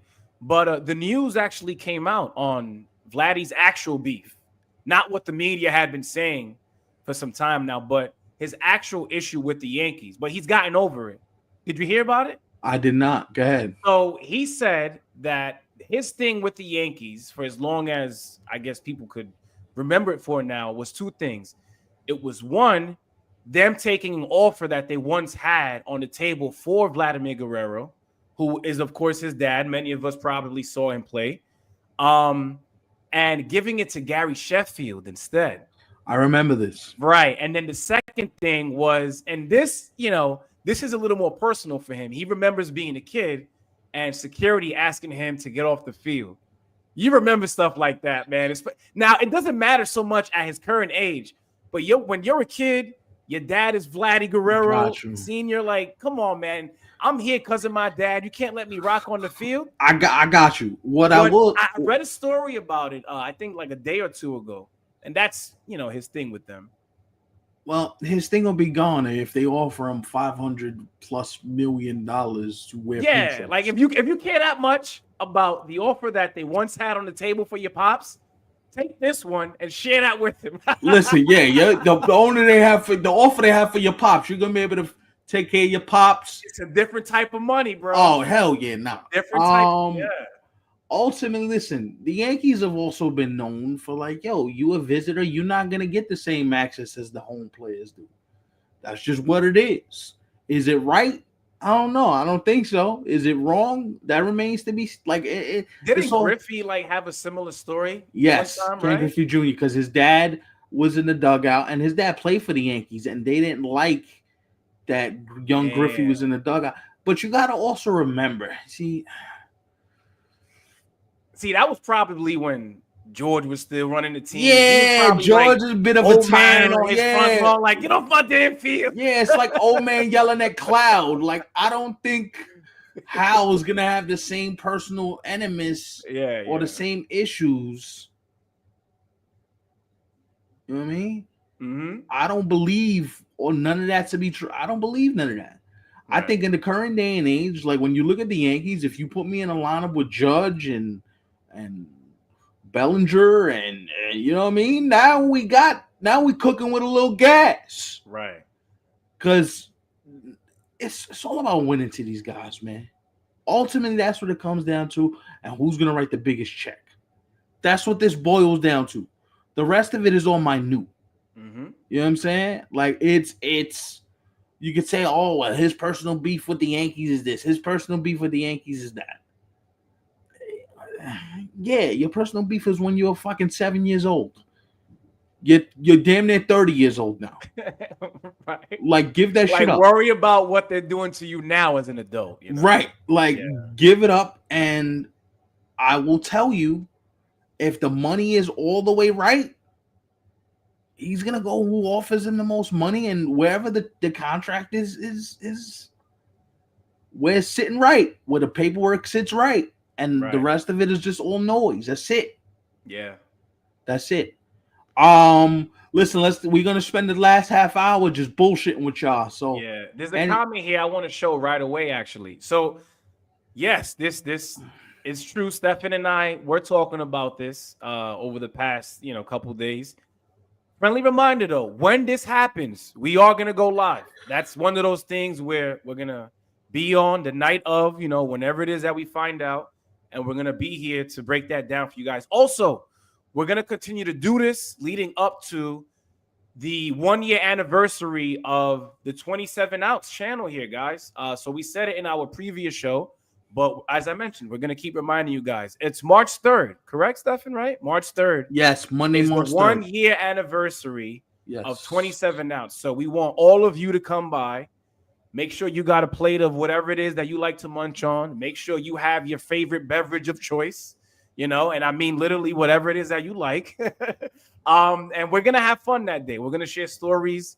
You guys are gonna be able to learn more about us because listen, it all boils down to baseball at the end of it all, right? But at the same time, with that being something special, not only for us, but for you guys as well, because you guys play a big part in 27 Outs and making it what it is today. Yep. But we want to have fun, so we're gonna spice it up that day for sure. So make sure you guys come by March 3rd.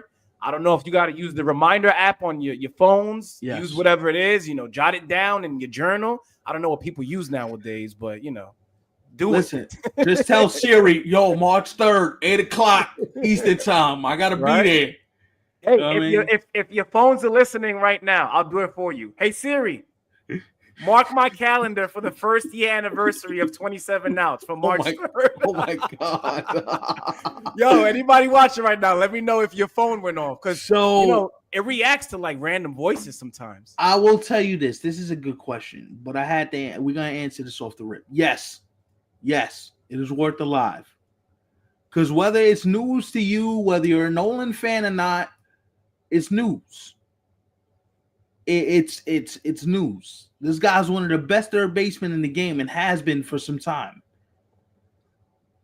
We don't want to differentiate and say, oh, that's not news. That's not news. This is news. Listen. Yeah. And we've covered that this offseason a couple times, Yeah. Is Vladdy's agent Scott Boras? No, his agent is not Scott Boras. I don't believe so. Shrek, I see your comments, bro. So I'm gonna show this comment here. So Shrek believes, and Shrek, I like that you do this. It's funny, especially at this point in the show.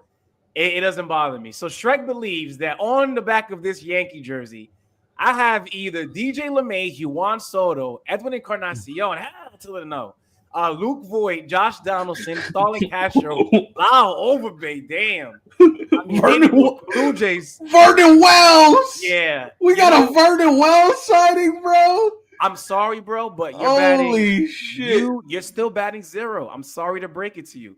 But because you said that many names. Stop that. I'm going to let you know right now. This is, and remember what I said earlier, guys, this was given to me as a gift. I did not go out my way and cop this myself.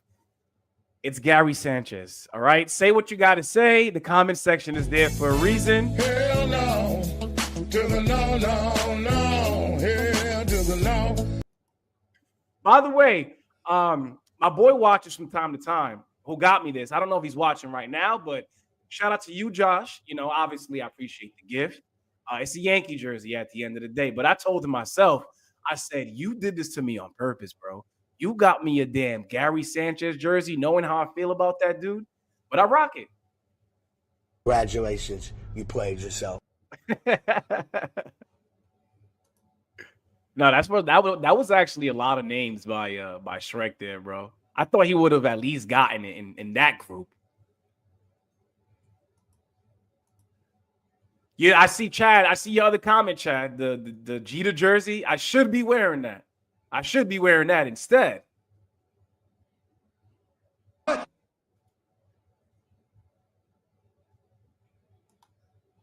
That's funny. So the mystery of Ivan's jersey has been revealed. Yeah. All right, so we're gonna have some fun these last couple minutes because I want to get into something that's interesting. Gary Sanchez is crazy. It is. You know what's funny, Shrek? That was, I swear to you, and I've had it for I think a few years now, but that was literally what I had in mind as I was opening the gifts, and I saw the name on the back, and I was like, "Damn, it's Gary Sanchez." But you know what? It came from one of my closest boys. It's a Yankee jersey at the end of the day, and that's how I see it. I act like Gary's not even on the back of this. All right. Verdugo might not even be worth an Instagram post to see where he signs. Like, no. Like, come on. I'm not going live for Alex Verdugo. I know you're trolling, but come on. Stop. Yeah. Wow, that's interesting. Shrek, is that because you want him, or is that because you see the Royals doing that? You see what he said? Verdugo will be a Royal. He's cheap enough to be a Royal. Right now, yeah. Yeah. Shrek with the wow. With the wow. Damn, bro, you sound disappointed. Sorry to break it to you. There will be no Alex Verdugo live here. Sorry. No, I'm sorry. No.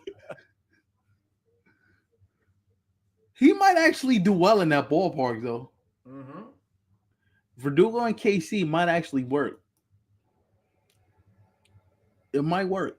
I thought, listen, I wasn't expecting Verdugo to do like crazy things as a Yankee, but I did think he would perform a little better, especially because he's a lefty. Like, damn, bro.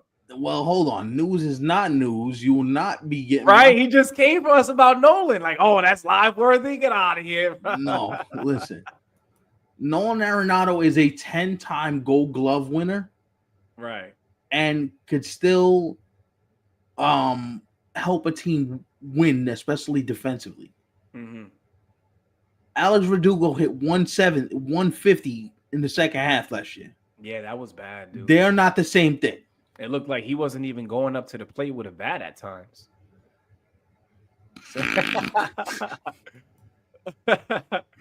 No, you know what it is with Gary, man. I'll be honest. I enjoyed the first couple of years of Gary Sanchez on the Yankees.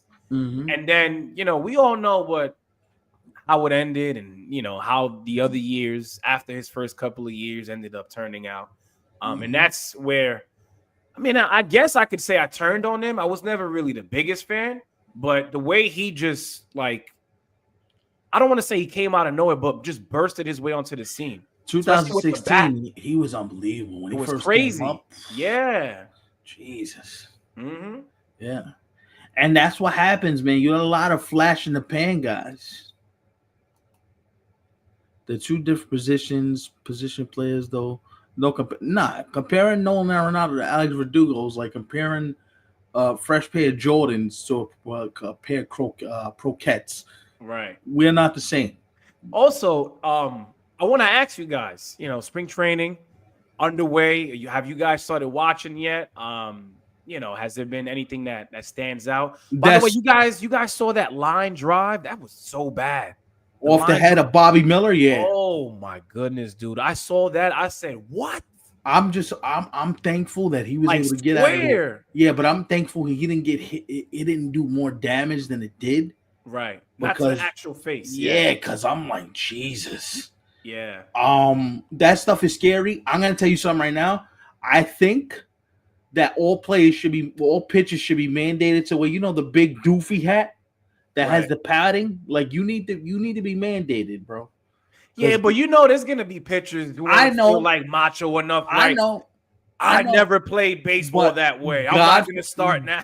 God forbid a ball gets hit really, really hard back up the middle. And these guys are getting stronger. The ball, you know what I mean? Like it doesn't matter how quick you think your reflexes are.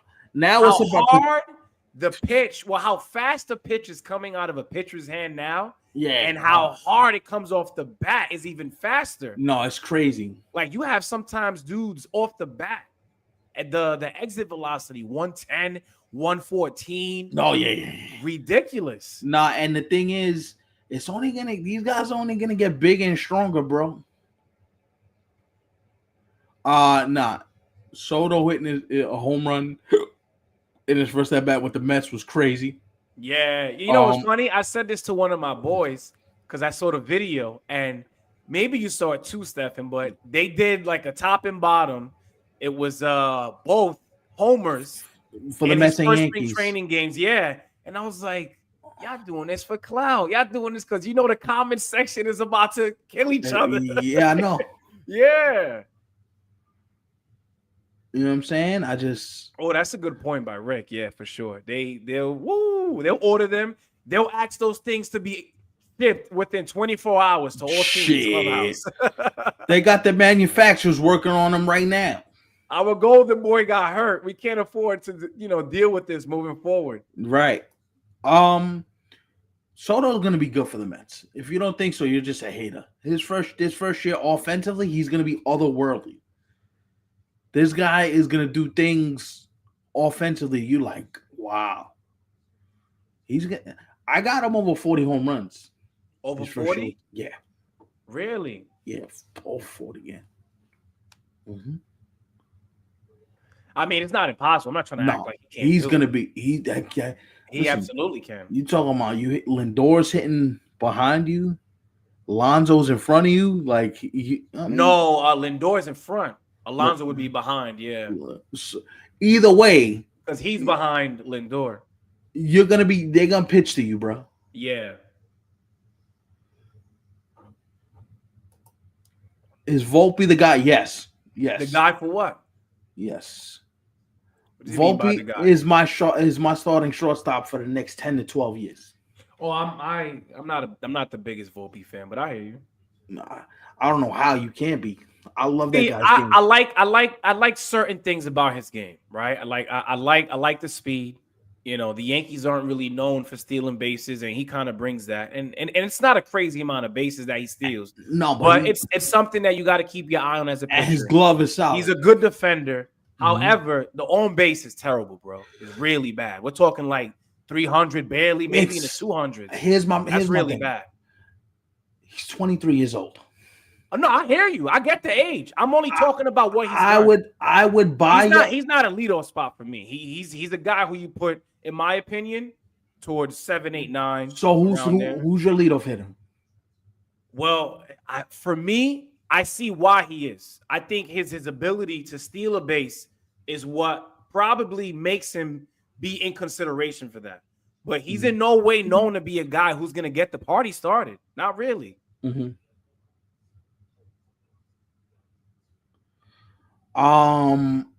This I don't like. I don't like this. No, I don't. I don't like that. I don't. Not anymore. If I was gonna lead off.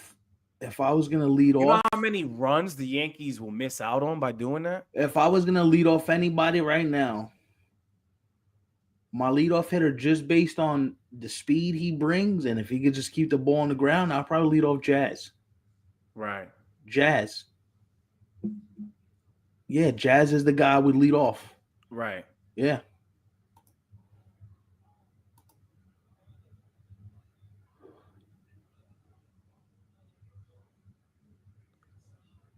Is he talking about Soto? Because Soto's hitting 40 home runs in that lineup, bro. Volpe's not doing this. That's for sure. Nah.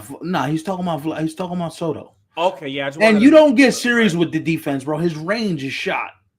Right. He has no range. You can't help that his range is done.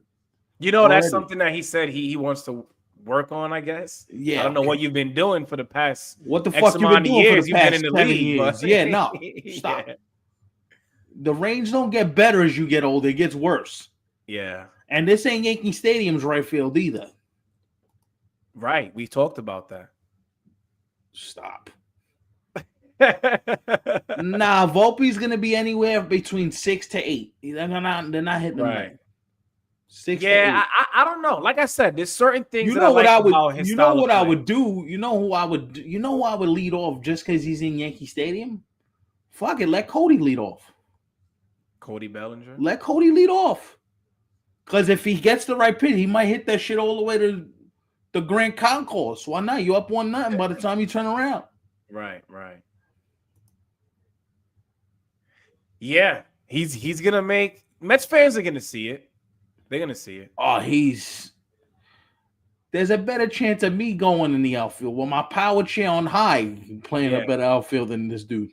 Listen, the Mets are no strangers to having a guy who is their go-to bat and not being a good defender. They dealt with it when it came to Cespedes. Now, Yeah. obviously, Cespedes is not as good as Soto No, is. but Cespedes, his arm though, he could throw you out from anywhere on the field. Yeah, Cespedes was the guy, and I can't believe we're talking about this as if it was like so long ago. It really wasn't. But 10 years Cespedes was ago the now. guy where he would kick the ball to like a corner or something, pick it up, And launch not that bounce shit. it, but launch it literally like a bullet. You still remember the throw he And made? You still yes. remember the throw he made in Anaheim? Mm-hmm. Yo, the shit. Corner. He kicked into the warning track. Yeah. And then he threw an absolute seed to the catcher. I was like, Yeah, Jesus, bro. Mm-hmm. You know when that really would have worked is you remember that leadoff home run that he allowed in the World Series? Alcides Escobar. Yeah. That was because of Cespedes lollygagging. Uh-huh. But I'm gonna be honest, man. The Mets messed up by putting Cespedes in center field. Like, you don't want him there. Listen, I think two things are true. There is no perfect leadoff hitter in the Yankee lineup. They don't have one. No. Mm-mm. They don't have one, and they know that. So that's why you have to try and,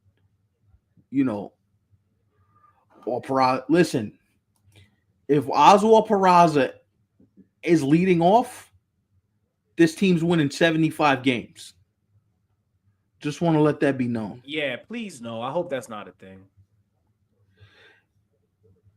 Hoping Soto is a DH immediately after Alonso is gone. Don't want him in right field. I want a young kid to play there. I don't think they'll do it that soon. Not that early, no. Mm-hmm. They're not leading off Peraza, bro. I guarantee you. No way. Peraza's not even making the big league roster, bro. Oswaldo's going to get a shot before Peraza does.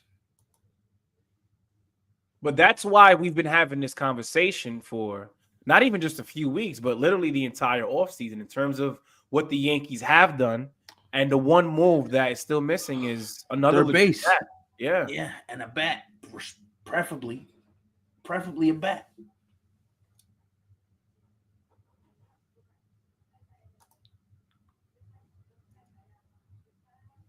Over who? Where? Eddie Rosario. Is he any good anymore? I don't think he's. He hit a home run the other day. Yeah, I saw that. I did see that. Nah, stop. He's more of a backup outfielder nowadays, I would say. And Oswaldo's more valuable than Peraza is right now. He plays multiple positions.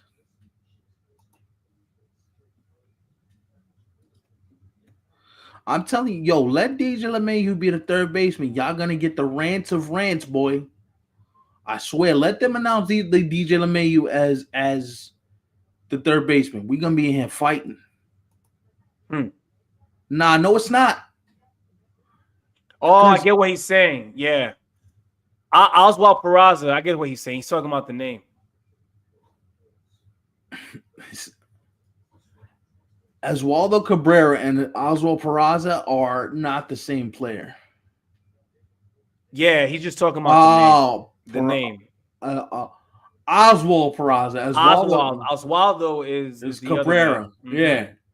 It's a similar name, but two different players. Yeah.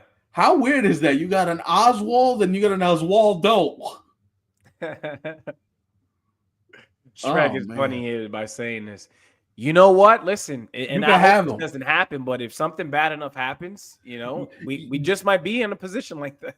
That's kind of I see where that's confusing for you now. Now that you explained it, that's confusing. Yeah, that's why. That's why I was like, I think it's the name. You got Oswaldo Cabrera, and then you have Oswald Peraza. That's confusing as shit for no reason, yo. Yeah. Stop. Y'all trying to get me to come on here and yell, yo. Yo, Stocks Fan for Life and Shrek. You guys might as well start a campaign, start collecting funds, ask for donations. Listen, we're gonna start calling y'all the trolls of 27 ounce, bro. Yeah, these guys. But I like this type of trolling, because there's different levels to trolling. Like you got but that's funny trolling, though. Like outlandish, like what did you just say type. And then these guys is more from a chill standpoint. A funny place, which is cool. Yeah. I'm cool with that. Bregman 3 for 3 today. Yup. Okay. Listen, Alex is gonna be good in Boston, man. He's enjoying the red. He's gonna be good in Boston. By the way, that Red Sox lineup, my goodness. My goodness. This guy said Vernon Wells. He was an outfielder, bro. Yo, my God, bro. Jesus. I'm curious about something. What do you guys think about this? Because they were talking about this. They were talking about this on YouTube. I heard. I think it was Ken Rosenthal that talked about it, and he said, "If you're a Mariner fan,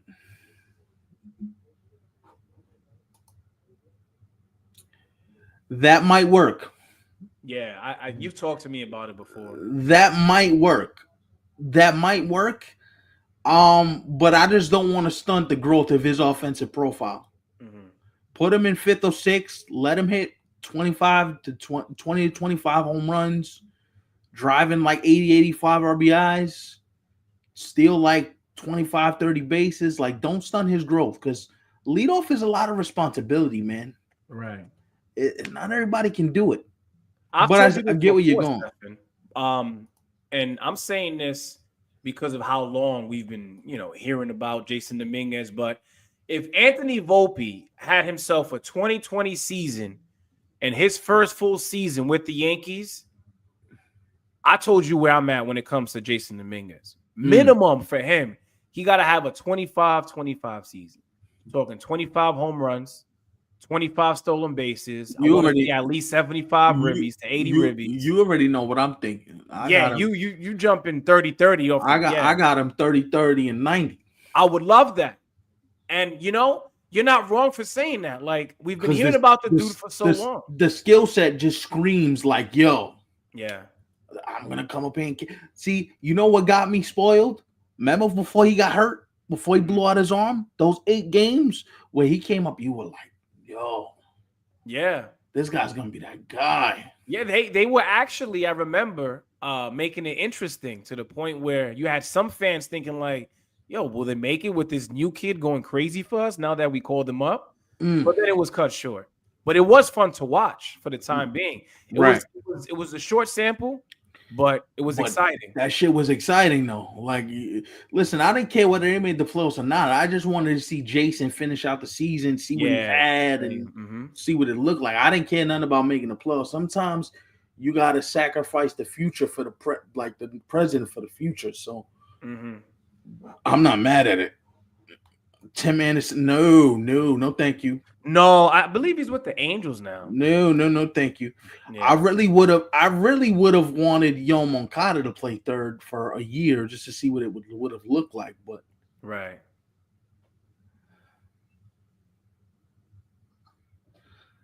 I hate that. Well, let me ask you this, Rick. That's interesting, right?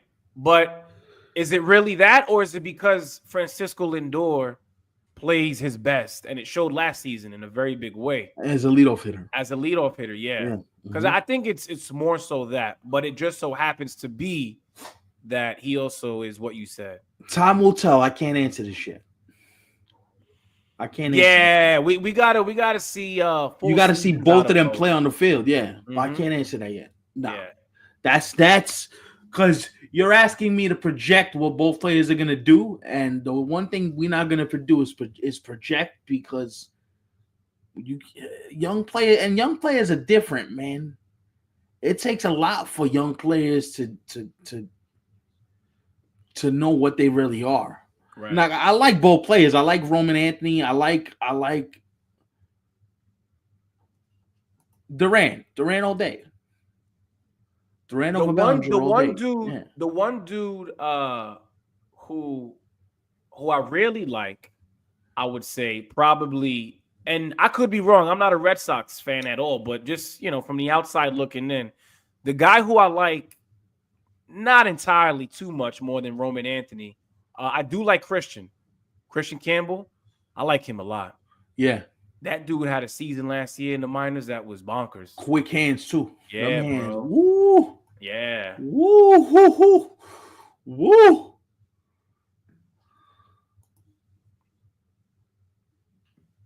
Nah, that has nothing to like. It all has to do with how you feel in the box, bro. I don't think that has nothing to do with that. I think you're taking that a little bit too literally. Mm-hmm.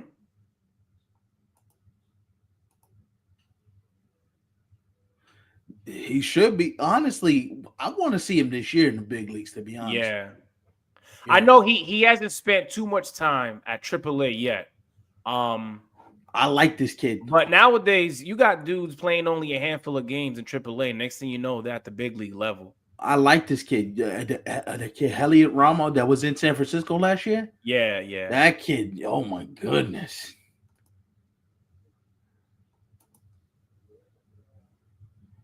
It could be.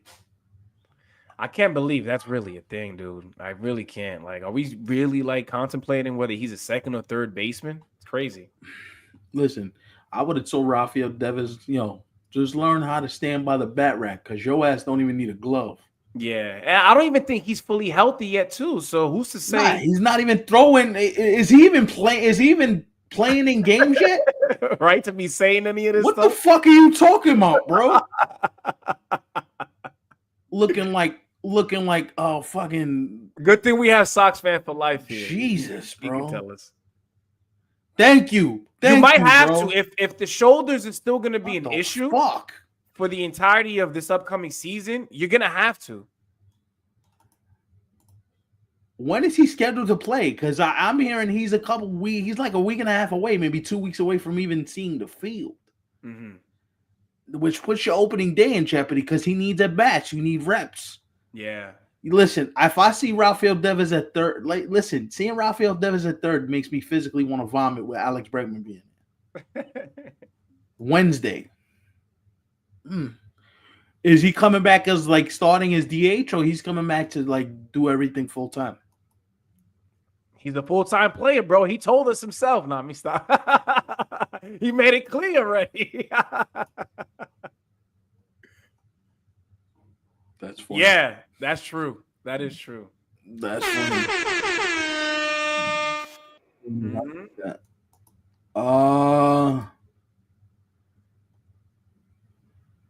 They're gonna be better. I don't know about way better though.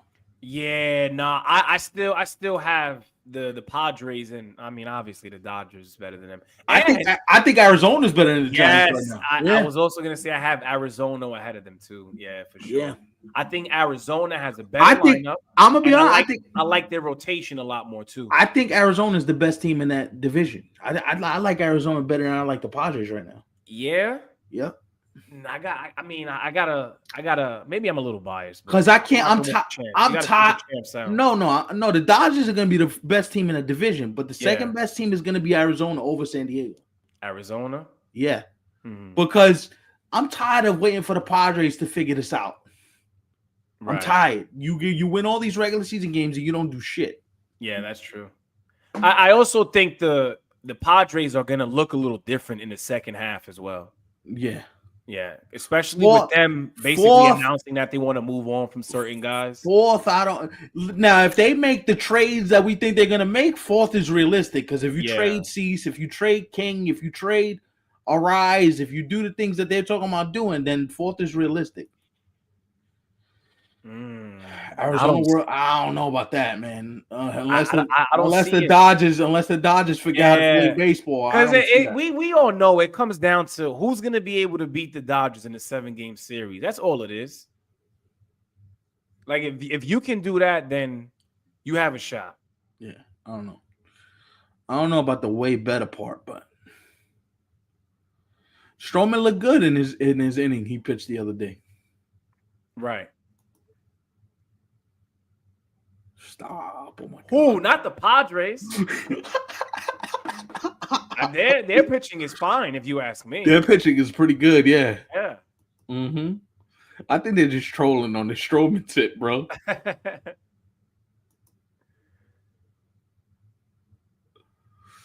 Interesting. It depends what the Padres do at the deadline. Because I would flip-flop this. I would say the Giants are in fourth and the Padres are in third. Yeah, I like 1 and 2. 5 is obvious as well, but I feel like 3 and 4 that can change. Because I don't think the Giants did enough offensively for me to move them past the Padres. Yeah, and you also have to ask yourself if Willie Adames is gonna be able to produce how he did in Because Milwaukee now in San Fran. Milwaukee's not San Francisco. That's San Mhm. Francisco's a huge yard. Yeah. Yeah, Mm-hmm. it wasn't me, Shrek. I didn't do it. Yeah, it wasn't me. I just Yeah. want to make that clear, man, because you like to be funny. It is what it is, but nah, not me, bro. There's a time and place. Yep. Speaking of a time and place, That's true. the We are at time hour 2. the time has come. This was fun. We will see you guys sometime later this week. Yeah, we'll be Ivan back for a second video. Me Yeah, and Ivan will be talking about when that is. And we'll even, I don't know, we might want to give these division races a bit of a break, stretch them out a little bit. So we might come back with a different type of content. Yeah, we're working on things, guys. Obviously we have. Also, we got a question for you guys. What do you guys feel about a fantasy draft as a community? Like, if we were to do a 27-ounce fantasy draft for next season, would you guys do it? And if you would you want to do it live? Yeah, I think there would be no other way. Honestly, you got to be live. Like everybody involved would have to. And if you're busy, you're busy, right? But if you could, actually make it a thing where you could be in the live. Yeah. There's gonna be a show on this, so we're not gonna answer this yet because we're gonna have a show on the American League and National League. Yeah, award predictions and all that stuff. Yeah, that's gonna be his own. I was wrong last year. I think I chose Yamamoto for NL. He said, "I'm in a $200 league. Let's go." Oh shit. Okay, I know that prize is lovely. I can imagine. Yeah, no, for sure. So we'll keep you in mind, Sox fan for life for next year, because you know what it is. We want to be able to build an audience to the point where we have enough people who would want to be interested. Right now, it's a little too early for that. We want you guys to get to know us first, but we are gonna do it. Oh, you won last year. Oh shit! If you don't mind me asking, how much did you win? Was that for 200 as well, or what was that? If it's what are you talking about? 200 a head? I think so. That's what I believe. Yeah. Damn. Hold on. 200 a head. How many people were in this league, bro? That's what I'm saying. I want to know how much it was. The prize is lovely. I must have been low. Oh, he does football too. Okay. Oh shit. I've done it for The only other sport I've done it for was basketball. I think I did it like once or twice. Oh shit. Wow. Yo, that's a win, bro. That's rep money right there, dog. Sure. Ooh wee. That's nice. See, that's the kind of league I want to get into. Good shit. But the thing is, getting the people to, 200 is not that bad, especially when you consider what you could win. Yeah. 12 teams. But for this, we'll do it. We'll do it with no money. We'll just do it. And whoever wins, we'll just give a prize, we'll give something to. Yeah, and what we'll also do too, one thing that Stefan and I talked about is if we get enough of you guys involved next year when we create it, it could be something that we incorporate in the show, where obviously we go through our topics like we always do. And then at the end, we'll have a standings, who's leading. We get to just talk about who whooped whose ass and all this stuff, all that stuff. Any upcoming trades you guys want to talk about it in the chat? It would be fun. I could already see it before it happens. What's hot on the waiver wire right now? So yeah, if you guys got an idea for how many, because we need a lot of people to do it. So if you want to do it, man, you got to bring people to the channel. Yeah. Sox fan for life. I know you know a bunch of baseball fans. Shrek, I know you know a bunch of baseball fans, bro. Stop. If you want to really get this popping, make it really happen, you got to start bringing people to the channel, man, because that's the only way it's really going to work. Guys, also, we still have a decent amount of you guys. I know we're about to wrap up, but as always, make sure you guys hit that like button. If you haven't done so, you still have some time to do so. Hit that subscribe button. If you're new here, don't be afraid. You can always come back for future content. For sure. And Instagram. Sure. I talked about, what we do for fun occasionally on Instagram. You guys could check that out for yourself too. Follow us there as well. This guy, bro. And on that note, we leaving. That's funny. Just let me draft Stro and DJ. That's funny. You're crazy. Anyway, guys, thanks for rocking with us. This was fun. We'll be back later in the week with another video. You guys have a great rest of your evening, and we are out. Yeah. Peace.